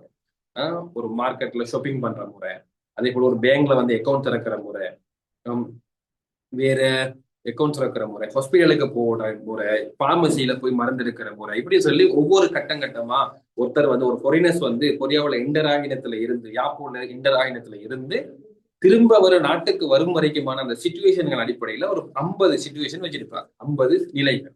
சரியா? முதல்ல யாப்போர்ட்ல பொஸ்ஸை சந்திச்சா இவர் என்ன செய்யணும் அப்படின்னு சொல்லி ஒரு பாடத்திட்டம் வச்சிருப்பாங்க. இப்படி 50 திட்டங்கள் அடிப்படையில் 50 யூனிட் அடிப்படையில் ஒரு சிலபஸை கொண்டு வந்தாங்க. அதுக்கு பின்னால 2018 திருப்பி சேஞ்ச் பண்ணினாங்க. இன்னொரு அந்த நேரத்துல இருந்ததை பார்க்க இன்னும் கொஞ்சம் மோடிஃபை பண்ணி ஒரு சிலபஸை கொண்டு வந்தாங்க. சரியா? இப்ப அதுக்கு பிறகு 2025 கடைசியில இப்ப படிச்சிருக்காங்க தானே, அவங்களுக்கு போன நவம்பருக்கு ஒரு சிஸ்டத்தை பேப்பர் ஒரு சிலபஸ், புது சிலபஸை கொண்டு வந்தாங்க. இப்ப முழுக்க வேலையோட சம்பந்தப்பட்ட விஷயங்களை படிச்சு வச்சிருக்காங்க. இப்ப நாங்க வந்து கொரியன் லாங்குவேஜ் படிக்கிறேங்கிறதுக்கு நீங்க நார்மலா யூடியூப்லயோ கூகுள்லயோ கொரியன் எழுத்துக்களை படிச்சுட்டு கொரியன் எழுத்துக்களை வாசிக்க தெரிஞ்சா பாஸ்ன்னு சொல்லி நினைக்கலாரு. அது வந்து ஒரு நாலேஜ், ஒரு லாங்குவேஜை எழுத வாசிக்க தெரியும். அதுல இருந்து நாங்க போற தொழில் சார்ந்த விஷயங்களை வந்து தெரிஞ்சுட்டு வரணுங்கிறதுக்காக இப்ப சிலபஸ் அதுக்கேற்ற மாதிரி வச்சிருக்காங்க. உதாரணத்துக்கு நாங்க படித்தோமே, உற்பத்தி துறை, மீன்பிடித்துறை, கட்டுமானம், சேவைகள், கப்பல் கட்டுமானம் சில படிச்சோமே. இப்படி இது ஒவ்வொன்றையும் வந்து புத்தகத்துல சேர்த்திருக்காங்க. உற்பத்தி துறையில போகக்குள்ள உற்பத்தி துறைக்குள்ள என்னென்ன விஷயங்கள் இருக்கு, மோல்டிங் ஒரு பொருளை வந்து செய்யற துறையா இருக்கு, பிளாஸ்டிக் வேலை செய்யக்கூடிய தொழிலா இருக்கு, துணி உற்பத்தி தொழிலாக இருக்கு. இப்படி ஒவ்வொரு தொழில் சார்ந்த பாடத்திட்டங்களை வந்து வச்சிருக்காங்க. இதை நாம தமிழ்ல படிக்க போறோம். எங்களுக்கு எக்ஸாம்ல நாங்க படிக்க இந்த 60 சிலபஸ் இருக்கு, எங்களுக்கு 60 யூனிட் இருக்கு. இந்த 60 யூனிட்டுக்குள்ள எங்களுக்கு எக்ஸாம்ல 40 கேள்விகள் வரும். இந்த 40 கேள்வியும் எப்படின்னு சொன்னா 20 கேள்வி வாசிச்சு விடைய கண்டுபிடிக்கிற கேள்வி. நீங்கள் டிரைவிங் லைசன்ஸ் எக்ஸாம் செஞ்சுமே பெரும்பாலாக்கள் ஓலவெளி எல்லாம் எழுதினாக்களா இருப்பீங்க. முதல் பார்ட் 1 எக்ஸாம் பேப்பர் இருக்குமே MCQ டைப் கேள்வியும் விடையும் இருக்கும். அந்த கேள்விக்கு பொறுத்தவன விடை எதுன்னு சொல்லி நாங்க செலக்ட் பண்றது, நாங்க கையால கொரியன்ல எழுதுறது விட செலக்ட் பண்ற எக்ஸாமா. இது வந்து ஆரம்பத்துல பேப்பர் பேஸ்ட் எக்ஸாமா இருந்துச்சு. இப்ப வந்து இப்ப நான் வந்து எங்களோட ஸ்கிரீன்ல வந்து காட்டியிருக்கேன். இதை வந்து என்ன செய்வாங்க, உங்களுக்கு டெப் வச்சிருப்பாங்க. எங்க எக்ஸாம் சென்டர்ல வந்து டெப் இருக்கு. டெப்ல வந்து இதே மாதிரி செட்டப்ல தந்திருப்பாங்க. நாங்க கையால டச் பண்றதுதான் எங்களோட பேர். சரியா? இது வந்து வாசிக்கிற கேள்வி. இது ஒரு படத்தை தந்திருக்காங்க, ஒரு ஃபார்மேட்டுக்கு காட்ட ஒரு படத்தை தந்திருக்காங்க. இந்த படத்துக்கு பொருத்தமான பதில் இந்த 4லே உண்டு. இதை நாங்க செலக்ட் பண்ணணும், சும்மா செலக்ட் பண்ணணும். சரியா? இப்படி எங்களுக்கு 20 கேள்வி வாசிக்கிற கேள்வி வரும். எல்லாம் படம் வரும் அர்த்தம் இல்ல. சில நேரம் ஒத்த கருத்து சொல், எதிர்கருத்து சொல், நாங்க படிச்ச பாடத்துக்குள்ள இருந்து இடைவெளி நிரப்புற கேள்வி, இது இடைவெளி நிரப்புற கேள்வி. சரியா? இடைவெளி நிரப்புற கேள்வி. அதே போல இடைவெளி கூடுதலா வரும். பந்தி கேள்வி அமைப்புல வரும். இது ஒரு எச்சரிக்கை பதிவு. இந்த எச்சரிக்கை பதிவுடைய அர்த்தம் என்னன்னு சொல்லி எங்கள்கிட்ட ஒரு கேள்வி வரும். இதுல சிலபஸ்ல தருவாங்க. இதுவும் தான், இதுவும் எச்சரிக்கை பதிவு தான். அடுத்தது கிராஃப் டைப்பான கேள்வி தருவாங்க. இந்த கிராஃபை பத்தின விஷயத்துல எது கூற்று சரியான கூற்று கண்டுபிடிக்க வேண்டிய ஒரு கேள்வி அமைப்பும் எங்களுக்கு தருவாங்க. இதெல்லாம் சிலபஸ்ல இருக்கக்கூடியது.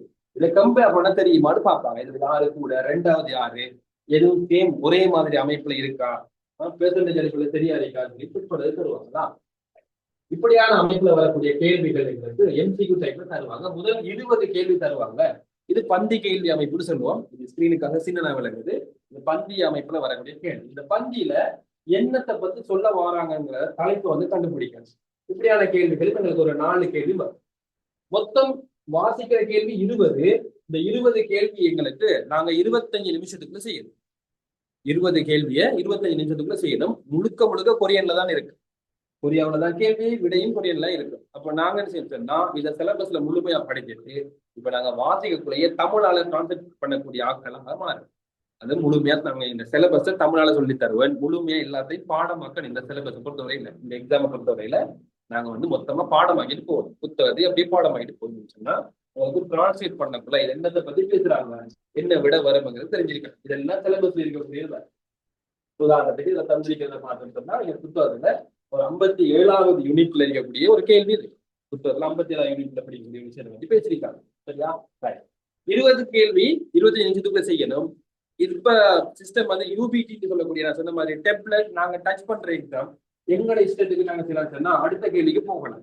குறிப்பிட்ட டைம் முடியறதுக்கு இடையிலேயே நாங்க டைம் ஏரியா சர்வ் பண்ணிட்டு போகணும்.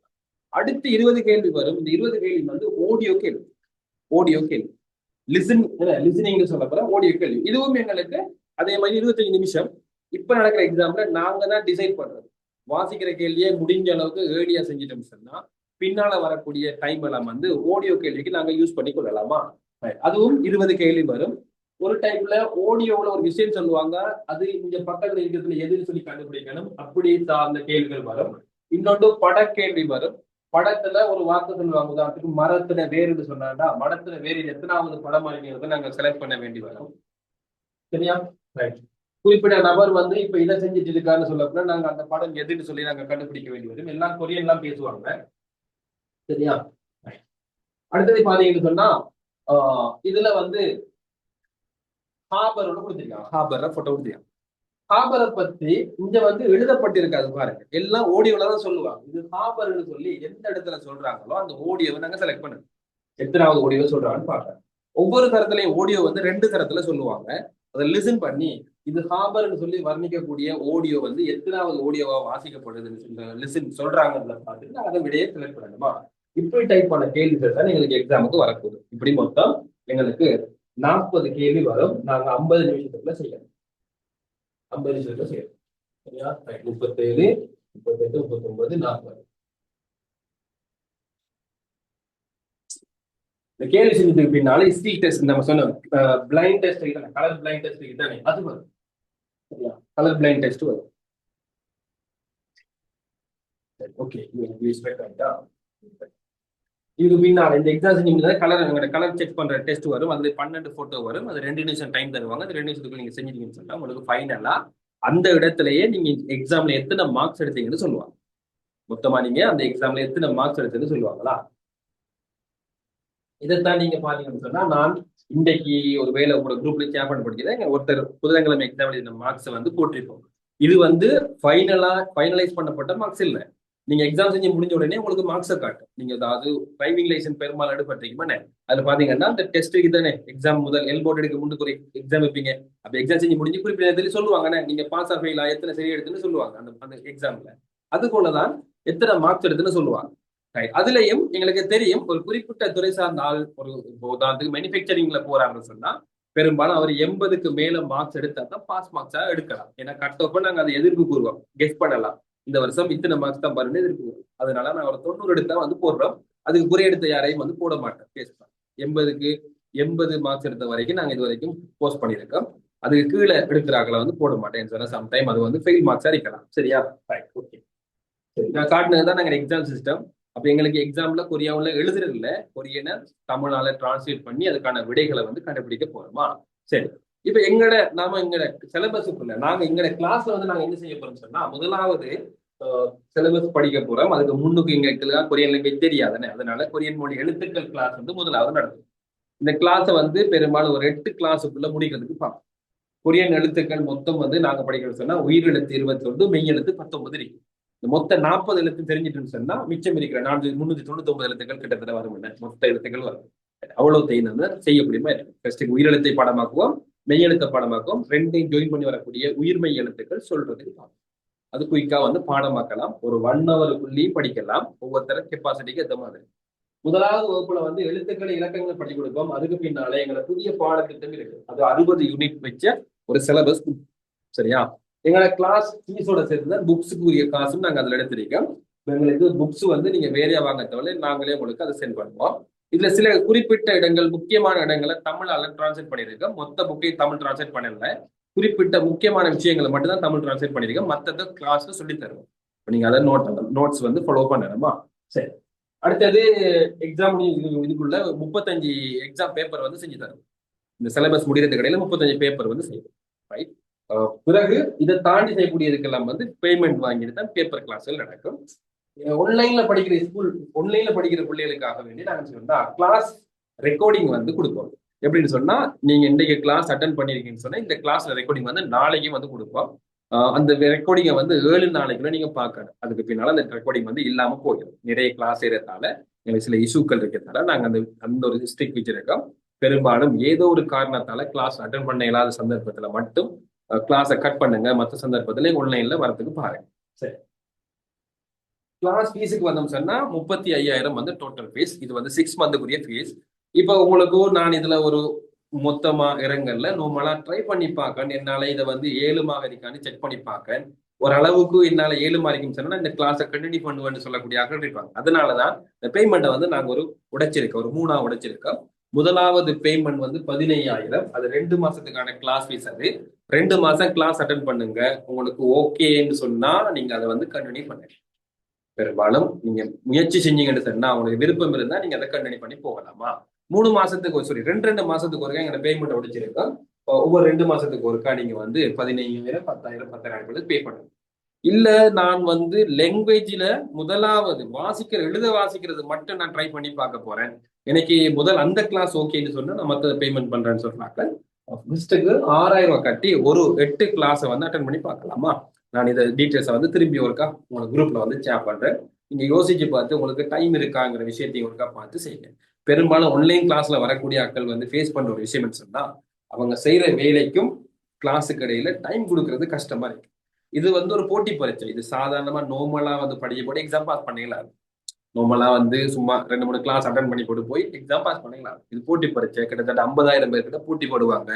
2,000, 1000 இந்த அடிப்படையில தான் எங்களுக்கு வேகன்சி இருக்கு.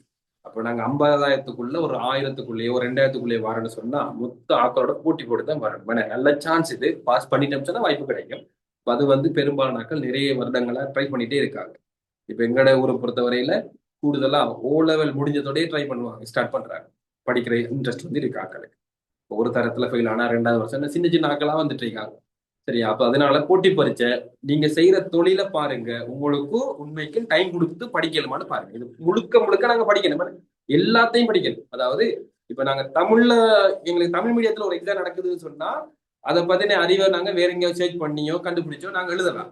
இது வந்து ஒரு லாங்குவேஜ்ங்கிறதால அதை சொல்லப்படுற ஒவ்வொரு விஷயமும் புதுசுதான். ஒவ்வொரு சொல்லும் எங்களுக்கு புதுசு. அந்த சொல்ல நாங்க முழுமையா பாடமாக்கணும். எங்க சிலபஸோட சார்ந்து வரக்கூடிய அனைத்தையும் வந்து பாடமாக்கணும். அப்ப அதுக்கு நான் ஒரு இடத்துல இருந்து ஒரு குறிப்பிட்ட காலத்தை கொடுத்து படிக்கக்கூடிய ஆளா இருக்கேன். அப்ப எனக்கு அது அப்படி ஒரு சாத்தியமான ஈர்க்கக்கூடிய ஆட்கள் மட்டும் இந்த ஃபீல்டுக்குள்ள வாங்க. நான் வளமையா ஆன்லைன்ல பேஸ் பண்ணக்கூடிய ஆட்கள் சொன்னா சில ஆட்கள் வந்து வேலைக்கு போற அந்த வேலை முடிஞ்ச வார டைமும் அடுத்த அந்த வேலைக்கு போற டைம் கிடையாது, ஷோர்ட் பீரியட் தான் இருக்கு. முழுமையா 7 நாள் வேலை செய்யக்கூடிய ஆட்கள் இருப்பாங்க. இந்த குடும்ப சூழ்நிலை அது வேற. உங்களுக்கும் இடைக்கிடையே டைம் கொடுத்து படிக்கக்கூடிய மாதிரி அமைப்பு இருந்தா மட்டும் இதுக்குள்ள வாங்க. அல்லது டைம் எடுக்கிறதுக்கு ட்ரை பண்ணக்கூடிய ஆட்கள் இதுக்குள்ள வாங்க.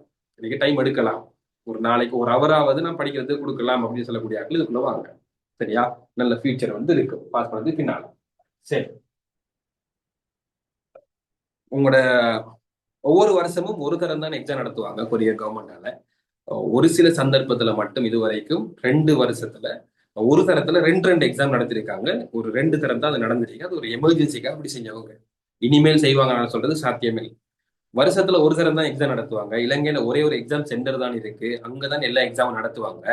இப்ப நடந்துட்டு இருக்கிற 2025ஆம் ஆண்டுக்கான எக்ஸாம் 10ஆம் மாசத்துல இருந்து இந்த வருஷம் 3ஆம் மாசம் வரைக்கும் நடத்துறதுக்கு ஏற்பாடு செஞ்சிருந்தாங்க. இடையில வெள்ள அனர்த்தம் வந்ததுக்கு பின்னால இப்ப இன்னொரு மாசம் எக்ஸ்டெண்ட் பண்ணி 4ஆம் மாசம் இந்த எக்ஸாம் வந்து முடியுது.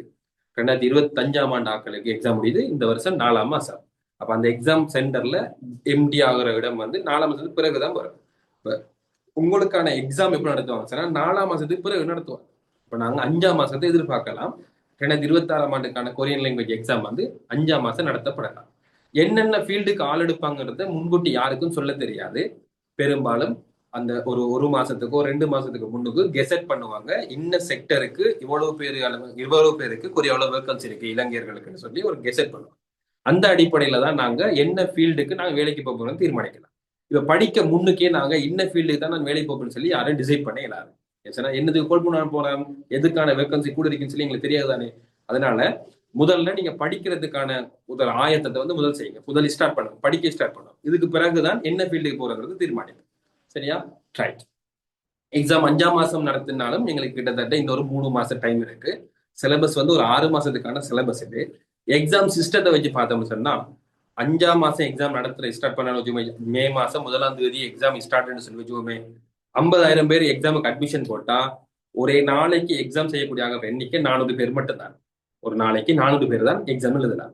அப்ப என்ன சொல்லுவாங்க சொன்னா, ஒவ்வொரு நாளைக்குரிய 400 பேரை டிவைட் பண்ணி வருவாங்க. நான் அட்மிஷன் போடக்குள்ள ஒவ்வொரு 400 பேரை பிரிப்பாங்க. அப்படி பிரிச்சுட்டு வரப்போ கூட ஒவ்வொருத்தருக்கும் ஒவ்வொரு மாசமும் இத்தனாம் தேதின்னு சொல்லி எங்களுக்கு தனித்தனி டேட்கள் தருவாங்க.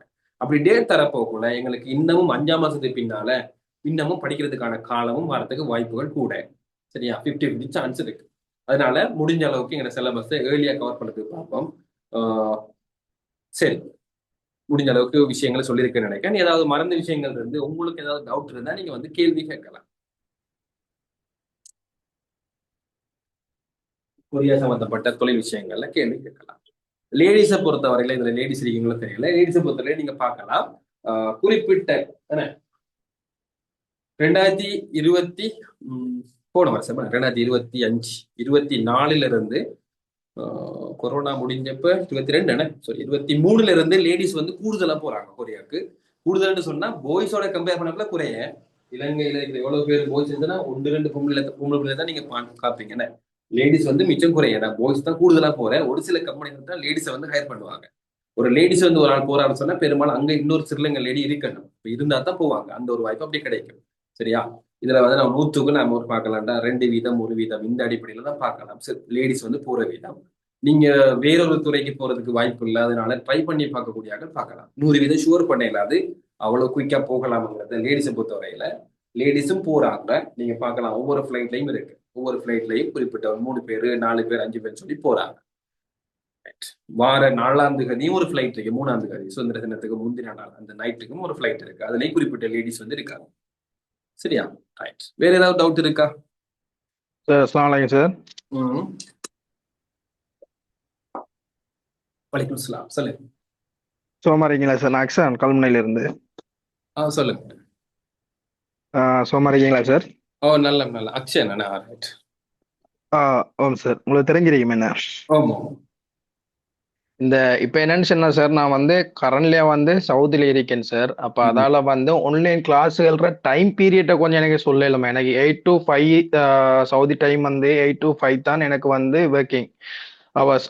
5 to 6 ப்ரோ தான் எனக்கு நார்மலாகவே ஒர்க் வந்து க்ளோஸ் ஆகும். இப்போ 6 மணி இப்போ சவுதி டைம் சொல்லக்கூட ஸ்ரீலங்கா டைம் வந்து 8:30 அந்த மாதிரி பீரியட் தான் வரும். இப்போ இப்போ உங்களோட கிளாஸிங் டைமில் வந்து என்ன மாதிரி டெய்லியா நைட்லையா இல்லை ஈவினிங்கா அந்த மாதிரி ஒரு டவுட்ஸ் இருக்குது.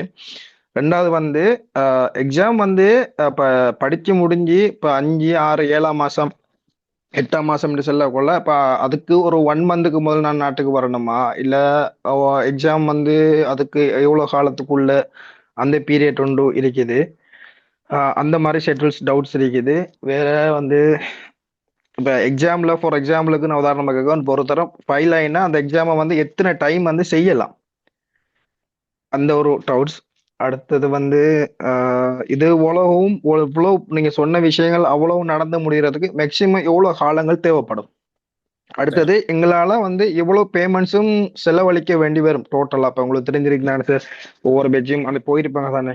இப்போ A to Z ஃபுல்லா கம்ப்ளீட் பண்ணி வரும்போது எவ்வளவு பேமெண்ட்ஸ் நாங்க வந்து ரெடி பண்ணணும்ங்கிற அந்த மணி மேனேஜ்மெண்ட் ஒன்று இருந்த நிலம் தானே, அதையும் கொஞ்சம் எக்ஸ்பிளைன் பண்ணுங்க சார். ரைட். முதலாவது கேள்வி ஆன்லைன் கிளாஸ் பத்தி பார்த்தோம் சொன்னா, இப்ப இதுல வந்து நாங்க ஒரு ஃப்ரீ கிளாஸ், அதனால கொமனா எல்லாரும் வந்து இதுல ஜாயின் ஆகலாம். யார் இருந்தாலும் என்ன விருப்பம் இருக்கோ இல்லையோ அந்த ஃபீல்ட்ல ஏதாவது டவுட்ஸ் தெரிஞ்சு கொள்றதுக்காக ஜாயின் ஆகலாம். உண்மைக்கு கிளாஸுக்கு வரக்கூடிய ஆட்களுக்கு நாங்க முதல்ல ஒரு பேமெண்ட் எடுப்போம். அந்த பேமெண்ட் அடிப்படையில கிளாஸுக்கு வரக்கூடிய ஆட்களை வந்து கன்ஃபார்ம் பண்ணுவோம். இன்னாருதான் கிளாஸுக்கு வரக்கூடிய ஆட்கள் சொல்லி. அப்படி வந்ததுக்கு பின்னாலே எங்களோட கிளாஸ் வளமையா நடக்கிறது வந்து 7 to 9, 9 to 11 இந்த 2 டைம் தான் ஒவ்வொரு நாளும் கிளாஸ் இருக்கு. அதுல பெரும்பாலான நாட்கள் வந்து எந்த டைம் விரும்புறாங்களோ அந்த டைம்ல தான் கிளாஸ் நடக்கும். எங்கள்கிட்ட இப்போதைக்கு அவைலபிளா இருக்கக்கூடிய 4 பேர் இருக்கு. நாங்க வந்து ஷெட்யூல் படி பார்க்கக்குள்ள எங்களுக்கு இப்போ உதாரணத்துக்கு வச்சோம் சொன்னா செவ்வாய், வியாழன், சனி அல்லது சனி ஞாயிறு, வெள்ளி, சனி, ஞாயிறு இப்படி சொல்லி 3 டைப் 4 டைப்ல ஒரு ஒரு குரூப் வந்து கொடுப்போம். இந்த இதுக்குள்ள உங்களுக்கு மோஸ்ட்லியா நிறைய பேருக்கு எந்தெந்த நாள் வந்து சூட்டபிள் கிளாஸ் செய்யறது அதை பார்ப்போம். பெரும்பான்மை தான் முக்கியத்துவமா. இப்போ பெரும்பான்மை ஆட்கள் அதை வந்து உதாரணத்துக்கு இப்போ சனியும் ஞாயிற்றுக்கிழமையும் கிளாஸ் வைக்கலாம் அப்படின்னு சொல்லி பெரும்பாலான ஆட்கள் அதுக்கு ஓட் பண்ணுவாங்கன்னு சொன்னா ரைட். அந்த சனி ஞாயிற்றுக்கிழமையில 7 மணிலேருந்து 9 மணி வரைக்கும் கிளாஸ் செய்யறது பாசிபிளா, அல்லது 9லேருந்து 10:30 வரைக்கும் அல்லது 11 மணி வரைக்கும் கிளாஸ் செய்யறது பாசிபிளாங்கிறத பார்ப்போம். இப்போ யாருக்கு அந்த டைம் வந்து ஓகேன்னு சொல்லி கூடுதலான ஆட்கள் சப்போர்ட் பண்றாங்களோ அந்த டைம் தான் எங்களுக்கு ஃபிக்ஸடான கிளாஸ் டைமா மாறும். சரியா? இது கிளாஸ் டைம் பத்தினது. கிளாஸுக்கு பேமெண்ட் கட்டி வரக்கூடிய ஆட்கள்கிட்ட இருந்தால் அந்த டைம் விஷயத்தை வந்து நாங்க பேசி டிஸ்கஸ் பண்ணுவோம். எங்கள்கிட்ட அவைலபிள் இருக்கக்கூடிய நாளை கொடுப்போம். இந்த நாள்ல இன்னென்ன டைம்ல இருக்கக்கூடிய இந்த 2 ஷெட்யூல் இருக்கு, இதுல எது உங்களுக்கு பிடிக்கும், எது உங்களுக்கு சூட்டபிள், தொடர்ச்சியா கிளாஸுக்கு வரக்கூடிய டைம் அதை வந்து செய்வோம். வெளிநாட்டில் இருக்கிறார்கள் என்ன பொறுத்த வரைக்கும் டைம் வந்து அவங்களுக்கு 9 மணிக்கு பிறகு நடக்கிற கிளாஸ் வந்து சூட்டபிளா இருக்கும். இப்பதான் அவங்க வந்து 6 மணிக்காவது அங்க வந்து 5:30 அல்லது 6 மணிக்கு ஓஃப் ஆகிருப்பாங்க. ரைட். இல்ல இதுக்குள்ள வந்து சம்டைம் வந்து பெரும்பாலாக்கள் 9 மணி கஷ்டம் நான் அடுத்த வேலைக்கு போகணும், அதனால நீங்க கொஞ்சம் ஏர்லியா கிளாஸ் வச்சிருவோம்னு சொல்லி டைம் முன்னிக்கு 7 மணில இருந்து 9 மணிக்கு மாத்துவாங்கன்னு சொன்னா மத்தாக்கள் வந்து ரெக்கார்டிங் மட்டும் தான் பார்த்து படிக்க வேண்டி வரும். என்ன நீங்க கிளாஸுக்கு அட்டன் பண்ணவங்கள கிளாஸ் முடிஞ்சிருக்கு. சரியா? Right. இது வந்து நம்ம வந்து பார்ப்போம் எவ்வளவு தூரம் இது சாத்தியம்ங்கிறத பார்ப்போம். பெரும்பாலாக்கள் என்ன டைமை விரும்புறாங்கள பொறுத்து இருக்கு. இல்ல உங்களுக்கு அந்த டைம் கொஞ்சம் பிரச்சனை அப்படின்னு சொன்னா கூட நீங்க ரீஃபண்ட் பண்ணிட்டு கிளாஸை விட்டு போகலாமா? இது ஒரு ஆப்ஷன் இருக்கு. ரெண்டாவது கேள்வி கேட்டது, எக்ஸாமுக்கு ஒருத்தர் வந்து எத்தனை தடவை எக்ஸாம் சீட் பண்ணலாம். நான் சொன்னேன் வருஷத்துல ஒரு தடவை தான் ஒரு எக்ஸாம் நடக்கும். அப்போ ஒவ்வொரு வருஷமும் மிஸ் ஆகல இந்த வயசையும் பார்த்துக்கொள்ளணும். நாங்கள் ஒவ்வொரு வருஷம் மிஸ் ஆகிட்டு போகணும்னு சொன்னா உங்களுக்கு வயசு கொஞ்சம் கொஞ்சம் தாண்டி வந்துட்டு இருக்கின்றா இருக்கும். சரியா? Right. எத்தனை தடமும் ஒருத்தர் ஃபெயில் ஆகினா எக்ஸாம் எழுதலாம். அடுத்தது இந்த கேள்வி என்னது, எக்ஸாம் நீங்க இப்ப உதாரணத்துக்கு நீங்க படிக்க ஸ்டார்ட் பண்ணீங்கன்னு சொன்னா உதாரணத்துக்கு பாருங்க, நீங்க 5ஆம் மாசம் எக்ஸாம் நடத்துறான்னு சொன்னா 50,000 பேர் எக்ஸாமுக்கு அட்மிஷன் போடுவாங்கன்னு சொன்னா குறைஞ்சது வந்து 5 மாசம் அல்லது 6 மாசம் டைம் எடுக்கும் எக்ஸாம் முடியறதுக்கு. 6 மாசம் டைம் எடுக்கும். 5ஆம் மாசம் சொன்னா இப்ப நவம்பர்ல எக்ஸாம் முடியும். ஸ்கில் டெஸ்ட் 1 மாசத்துக்குள்ள நடக்கும். டிசம்பர் ஆகும். உங்களோட ஃபைல் டாக்குமெண்டேஷனுக்கெல்லாம் பிப்ரவரி ஆகும். பிப்ரவரி பிறகுதான் உங்களோட ஃபைலை கொரியாக்கு அனுப்புவாங்க. கொரியாவுக்கு ஃபைல் போனதுல இருந்து உங்களுக்கு 2 வருஷம் டைம் இருக்கு. அந்த 2 வருஷத்துக்குள்ளதான் உங்களுக்கு விசா கிடைக்கும். அந்த 2 வருஷத்துக்குள்ள பெரும்பாலான நாட்களுக்கு விசா கிடைக்கும். சரியா? கொரியா கவர்மெண்டோட டீல் பண்ணதால அந்த வருஷத்துல அந்த ரிசல்ட் வெளியிட்டு வந்து 2 இயர்ஸ் 2 வருஷத்துக்குள்ள உங்களுக்கு விசா கிடைக்கும். இப்ப நீங்க பின்னால 2 வருஷம் காத்துட்டு இருக்கீங்க. ஆக மேக்சிமம் யாருக்காவது விசா கிடைக்கலன்னு சொல்றாங்க வந்து ஆக கூட 2 வருஷம் காத்துட்டு இருக்கணும். அப்ப இதுலயே 1 வருஷம் போகும், அதுல 2 வருஷம் கிட்டத்தட்ட 3 இயர்ஸ் வந்து நீங்க வெயிட் பண்ண வேண்டி வரும். வெளிநாட்டுல இருக்கிறார்களோ உள்நாட்டு இருக்கிறார்களோ எக்ஸாமுக்கு வந்து பாத்தீங்கன்னா ஆன்லைன்ல படிக்கிறார்கள், நேர்ல படிக்கிறார்கள், பக்கத்து ஊராக்கள் எங்கட ஊராக்கள் பக்கத்து ஊராக்களா இருக்க வெளியூர்ல இருந்து படிக்கிறார்கள் வந்து ஆன்லைன்ல வெளிநாடுகள் இருக்கிறாங்க. நான் சொல்றேன், நீங்க வந்து அட்மிஷன் போறதெல்லாம் வந்து நாங்க ஆன்லைன்ல செய்யறதால நீங்க நாட்டுல இருக்கின்ற அவசியம் இல்லை. நீங்க வந்து அங்க உங்களுக்கு படிக்கக்கூடிய கம்ஃபர்ட் ஜோன் இருக்குன்னு சொன்னா அங்கேயே நீங்க படிக்கிறதுக்கான ஏற்பாடுலாம் இருக்குன்னு சொன்னா நீங்க அங்கேயே படிச்சுட்டு இருக்கலாம். உங்களுக்கு ஒரு எக்ஸாம் டேட் ஆல்ரெடி சொல்லிடுவாங்க தானே. அந்த எக்ஸாம் டேட்ல நீங்க எவ்வளவுக்கு ப்ரிப்பேர் ஆகிங்கிற பொறுத்து 1 மாசத்துக்கு முன்னுக்கு வரதா அல்லது எக்ஸாம் டேட்டுக்கு முதல் நாள் வரையா அப்படிங்கறத நீங்க டிசைட் பண்ணலாம். உங்களுக்கு அங்க படிக்கக்கூடிய சூழல் இருக்கு அப்படின்னு சொன்னா மொத்தமா அங்கிருந்தே படிச்சுட்டு குறிப்பிட்ட ஒரு 7 நாளோ 5 நாள் வெக்கேஷன்லயாவது கிளம்புக்கு வந்து கிளம்புலயே எக்ஸாம் செஞ்சுட்டு ரிட்டர்ன் வந்து போகக்கூடிய வாய்ப்பும் இருக்கு. இல்ல படிச்சதுக்கான பாஸ் பேப்பர்லாம் நேர்ல செஞ்சு பார்க்கணும் அப்படின்னு சொல்றாக்கள் உங்களுக்கு சின்ன ஒரு வெக்கேஷன் எடுத்துட்டு முன்னுக்கூட்டி வந்தீங்கன்னு சொன்னா இங்க வந்து செய்யலாம். இதுக்கு முதல் வந்த இஜாஸ்ன்னு ஒருத்தர் வந்திருக்காரு. அவர் வந்து கட்டார்ல இருந்து வந்திருக்காரு. அப்ப அவர் 1 மந்த் வெக்கேஷன்ல வந்துதான் இந்த எக்ஸாம் வந்து எழுதி பாஸ் ஆயிருக்காரு. அங்க கொஞ்சம் டிரைவர் வேலை செய்யறதால எனக்கு அதை படிக்கிறதுக்கு டைம் இல்லைன்னு வெக்கேஷன்ல வந்து படிச்சாரு. இப்படி நீங்க உங்களோட அந்த சிச்சுவேஷனை வச்சு பார்க்கணுமா. ஆன்லைன்ல படிக்கிறார்கள், நீங்க ஊர்ல இருக்கிறாலும் அதே தான். எக்ஸாமுக்கு போக முன்னுக்கு இன்னைக்கு கொஞ்சம் பெரும்பாலும் நாங்க என்ன ஒரு முக்கியமான எக்ஸாம் செய்யறேன்னு சொன்னா என்னோட வேலைகள்ல இருந்து ஒரு லீவ் ஒன்று எடுத்து கடைசி டைம்ல ஃபுல்லா அந்த மூட்ல இருந்து படிச்சுட்டு போவோம். சரி, இந்த ஒரு விஷயம் கேட்டதுக்கு நான் அதுக்கான ரிப்ளை தந்துறேன்னு நினைக்கிறேன். அடுத்த கேள்வி வந்து இதுக்கான கோஸ்ட் முழுக்க இந்த கோஸ்ட் எல்லாம் எங்களோட தான் வரும். கவர்மெண்டால செலவு செய்ய மாட்டாங்க. கொரியன் பொஸ்ஸும் எங்களுக்கு காசு தர போறதும் இல்லை. நாங்க தான் முழுக்க எல்லாத்துக்கும் பே பண்ண வேண்டி வரும். சரியா? ரைட். எக்ஸாம் ஃபீஸ் முதலாவது பாஸ்போர்ட் எடுக்கிறது, 2வது எக்ஸாம் ஃபீஸ் கட்டுறதுக்கு வரும். கிளாஸ் ஃபீஸ் எங்கட கிளாஸ் ஃபீஸ் வந்துடும். அதுக்கு பின்னால நீங்க எக்ஸாம்ல எக்ஸாம் கொழும்புல நடக்கும், கொழும்பு போறதுக்கான செலவு உங்களுக்கு வரும். எக்ஸாம்ல பாஸ் ஆயிட்டீங்கன்னு சொன்னா ஸ்கில் டெஸ்ட்டுக்கும் கொழும்புல நடக்கும், அதுக்கும் நீங்க போக வேண்டிய செலவு உங்களோடது. அதுக்கு பின்னால மெடிக்கல் நடக்கும். மெடிக்கல் பெரும்பாலும் கொழும்புல இருக்கிற ஜெயபுரா ஹாஸ்பிட்டல், அதே போல லங்கா ஹாஸ்பிட்டல், இன்னொன்று டேர்டன் ஹாஸ்பிட்டல், இந்த 3 ஹாஸ்பிட்டல்ல ஏதாவது ஒரு ஹாஸ்பிட்டல் தான் உங்களுக்கு மெடிக்கல் போட வைப்பாங்க. அது கிட்டத்தட்ட பாய்ஸா இருந்தா 15,000, கேர்ள்ஸுக்கு நான் நினைக்கிறேன் 17,000க்குள்ள வரும். கேர்ள்ஸுக்கு கொஞ்சம் 2,000 3,000 கூட வரும். இந்த மெடிக்கல் செலவும் உங்களோட தான் வரும். அதுக்கு பின்னால மெடிக்கல் போலீஸ் கிளியரன்ஸ் வந்து போடணும். அது சின்ன ஒரு 5,000 ரூபாய்க்குள்ள அதோட கோஸ்ட் வந்து முடியும். இவ்வளவு நீங்க உடனடியாக பாஸ் பண்ணதுக்கு பின்னால செய்ய வேண்டிய செலவு செய்யக்கூடிய செலவா. ரைட். இதுக்கு பின்னால உங்களோட ஃபைல் கொரியாவுக்கு போயிட்டு வச்சுக்கோமே, கொரியாவுக்கு போய் உங்களோட பொஸ் ஒருத்தர் ஹையர் பண்ணதுக்கு பின்னால அடுத்த செலவு ஸ்டார்ட் ஆகும். இப்போ ஒரு பொஸ் உங்களை ஹையர் பண்ணிட்டான்னு சொன்னா நான் சொன்னேன் எக்ரிமெண்ட் வந்த உடனே நாங்க என்ன செய்யணும், 10 நாள் ட்ரைனிங் போகணும். அப்போ 10 நாள் ட்ரைனிங்கான காசு கொடுக்குறேன் நாங்க. அங்க சாப்பாடு, அது படிச்சு தரவங்களுக்கு டீச்சர்ஸுக்கு செலவு, அதுக்கெல்லாம் வந்து காசு எடுப்போம். அது நான் நினைக்க ஒரு 35,000 இருந்து 50,000 அந்த கோர்ஸ் ஃபீஸ் வரும். விசா காசு, பீரோ காசு, ரெஜிஸ்ட்ரேஷன் காசுன்னு சொல்லி கவர்மெண்ட் என்ன செய்வாங்க, எங்க சின்ன அமௌண்ட்கள் எடுப்பாங்க. அந்த டைம்ல உங்களுக்கு கிட்டத்தட்ட விசா வந்த அன்றைக்கே உங்களுக்கு ஒரு 1,52,000 செலவு கொண்டு வரும். விசா வந்த உடனே நீங்க அக்ரிமெண்ட் சைன் பண்ண போக அந்த காசு கட்ட வேண்டி வரும். சரியா? ரைட். அதுக்கு பிறகு நீங்க செலவழிக்க வேண்டிய காசு பாத்தீங்கன்னா பொண்டு சைன் பண்றதுக்கு ஒரு 8,000 காசு கட்டணும், லோயர் ஃபீஸ்ன்னு சொல்லி கட்ட வைப்பாங்க. அது ஒரு நேரத்தோடய வந்துடும். அதுக்கு பிறகு உங்களுக்கு ஃபைனல் டேட் சொல்லுவாங்க. இத்தனாம் தேதி உங்களுக்கு ஃபிளைட்னு சொல்லுவாங்க. ஃபிளைட் காசு கூட நாங்க தான் கட்டணும். கிட்டத்தட்ட ஃபிளைட் டிக்கெட் இந்த 3ஆம் தேதி ஃபிளைட்டுக்கு போறாங்க வந்து 2,73,000 என்னமோ சம்திங் கட்டியிருக்காரு. அப்ப நாங்க ஒரு 3 லட்சம் ரூபாய் காசு அந்த இடத்துல வரோம். கொரியாவுக்கு போகக்குள்ளேயும் நாங்க குறைஞ்சது 50,000 ரூபாய் காசு கையில கொண்டு போகணும். அங்க ஒரு மாசத்துக்கான செலவுகளை நாங்க ஃபர்ஸ்ட் கவர் பண்ணணும். ஒரு மாசத்துக்கு அப்புறம் சம்பளம் கிடைக்கும். அது வரைக்குமான சின்ன சின்ன ஏற்பாடுகளை நாங்க செஞ்சு விடுறதுக்கு குறைஞ்சது 50 லட்சம் 1 லட்சம் வரைக்கும் காசு கொண்டு போகலாம். அப்ப இதெல்லாம் வச்சு பார்க்கக்குள்ள இது வரைக்கும் கொரியாவுக்கு போனாக்கள் செலவழிக்கக்கூடிய காசு 8 இருந்து 10 லட்சத்துக்குள்ளே எங்களுக்கு செலவு வந்து போகும். எப்ப விசா வந்ததுக்கு பிறகு இந்த பல்கான அமௌண்டா நீங்க எப்ப கட்டுவீங்கன்னு சொன்னா எக்ரிமெண்ட் வந்த உடனே 1.5 லட்சம் ரூபாய் காசு வந்து அந்த நாள் கட்டுவீங்க. அதுக்கு பின்னால விசாக்கு அந்த டிக்கெட் வந்ததுக்கு பின்னால டிக்கெட் காசுன்னு சொல்லி 2,25,000 ரூபாய் கட்டுவீங்க. அதுதான் அந்த பல்கா கட்டுறது. அதுக்கு இடையில உங்களுக்கு சின்ன சின்ன அமௌண்ட்களை தான் கட்ட போறீங்க. சரியா? அப்ப சில வேலைகள்ல இந்த காசு உங்களுக்கு கட்ட வசதி இல்லைன்னு சொன்னா கவர்மெண்ட் பேங்க்ல உங்களுக்கு லோன் தருவாங்க. கொரியாவுக்கு போறதுக்கான உங்களுடைய எக்ரிமெண்ட் காட்டினதுக்கு பின்னால உங்களுக்கு லோன் தருவாங்க. அதாவது குறிப்பிட்ட 5 லட்சத்துக்குள்ள இருந்து அந்த லோன் வந்து கிடைக்கும். மாசம் சம்பளத்துல உங்களுக்கு பிடிப்பாங்க. அது விருப்பமான ஆட்கள் வந்து கவர்மெண்ட் ஊடாக அந்த லோனை வந்து எடுத்துக்கொள்ளலாம். கொரியாவுக்கு போய் விசா வந்தது பின்னால் எடுக்கணும். சரியா? ரைட். இது தவிர்த்து உங்களோட பர்சனல் சாமான அளவுகள் வாங்குறதுக்காக நீங்க செலவழிக்கிறது உங்களுக்கு பெரும்பாலாக கூட வாங்குவாங்க. சில ஆட்கள் பட்ஜெட்டுக்குள்ள வாங்குவாங்க. சரியா? போற செலவு வந்து கிட்டத்தட்ட 8ல இருந்து 10க்குள்ள போகும். ரைட். வேற ஏதாவது இருக்கு விடுபட்டுச்சா? இன்னைக்கு 4 விஷயம் தான் கேட்டேன் நினைக்கிறேன். சார் அஸ்ஸலாமு அலைக்கும். சொல்லுங்க. இந்த ப்ரொஃபஷனலா ஏதாவது ஒரு ஃபீல்ட் இருக்கிறவங்களுக்கும் இதே செட்டப்பா அல்லது வேற ஏதாவது இருக்கா? இலங்கை வந்து இந்த எம்ஓஇ இலங்கை கவர்மெண்ட் வந்து எம்ஓஇ ஒப்பந்தம் செஞ்சதால கவர்மெண்ட் ஊடாக வந்து போறது வந்து நார்மலான ஆட்கள் தான் போறாங்க. ப்ரொஃபஷனல் ஒர்க்கர்ஸ் மாதிரி இது வரைக்கும் எனக்கு தெரிஞ்சு அதுக்குன்னு தனி டைப்ல போனது இல்லை. அப்படின்னு சொன்னா நாங்க டிரெக்டா கொரியன் கம்பெனிகளோட இன்டர்வியூ வந்து ஃபேஸ் பண்ணி அங்கிருந்து எங்களுக்கு இன்விடேஷன் ஒன்று வந்து அப்படி போறதுக்கு ப்ரொஃபஷனலா போற ஒரு செட்டப் ஒன்று இருக்கலாம். ஆனா கவர்மெண்ட் வந்து இந்த ஒரு வேலை வாய்ப்புல போறதால ஏஜென்ட் ரியல்கள்லாம் அதை கொடுத்துருக்க மாட்டாங்க. சரியா? ரைட். இதுக்கு முதல் வந்து இந்த கொரோனா முடிஞ்ச கையோட 2 தரத்துல நினைக்க வெல்டர்ஸுக்குன்னு சொல்லி கொரியாவில இருந்து கம்பெனிகள் வந்து இன்டர்வியூ வச்சு அதுல வெல்டர்ஸ் மாதிரி செலக்ட் பண்ணி கொண்டு போனாங்க. அவங்களுக்கு விசா டைப் எங்களை மாதிரி இல்ல வேற போனாங்க.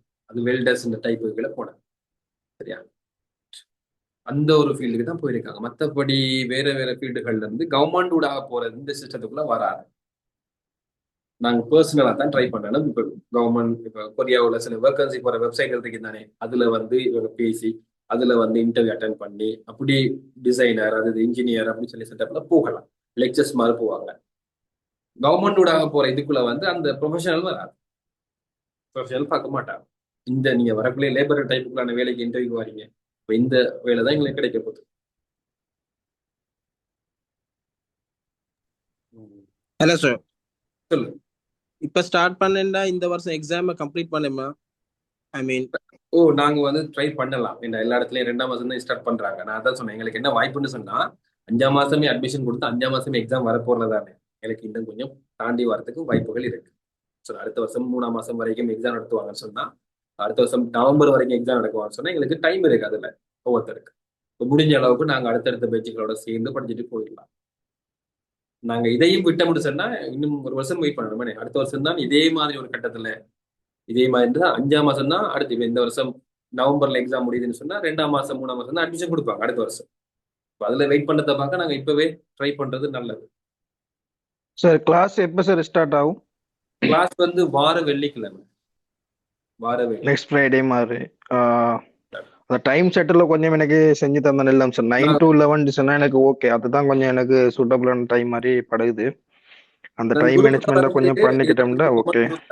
இதுல இருந்து நாங்க எங்க பேமெண்ட் விஷயத்தை போடுவோம். அப்ப அதுல ஓகே பண்ணக்கூடிய ஆட்களை வந்து நாங்க வேற குரூப்ல ஆட் பண்ணிட்டு அவங்கள்ட்ட டிஸ்கஸ் பண்ணிட்டு எனக்கு இப்போதைக்கு இருக்கக்கூடிய அவைலபிளான டைமையும் அதுல பேசுவோம்.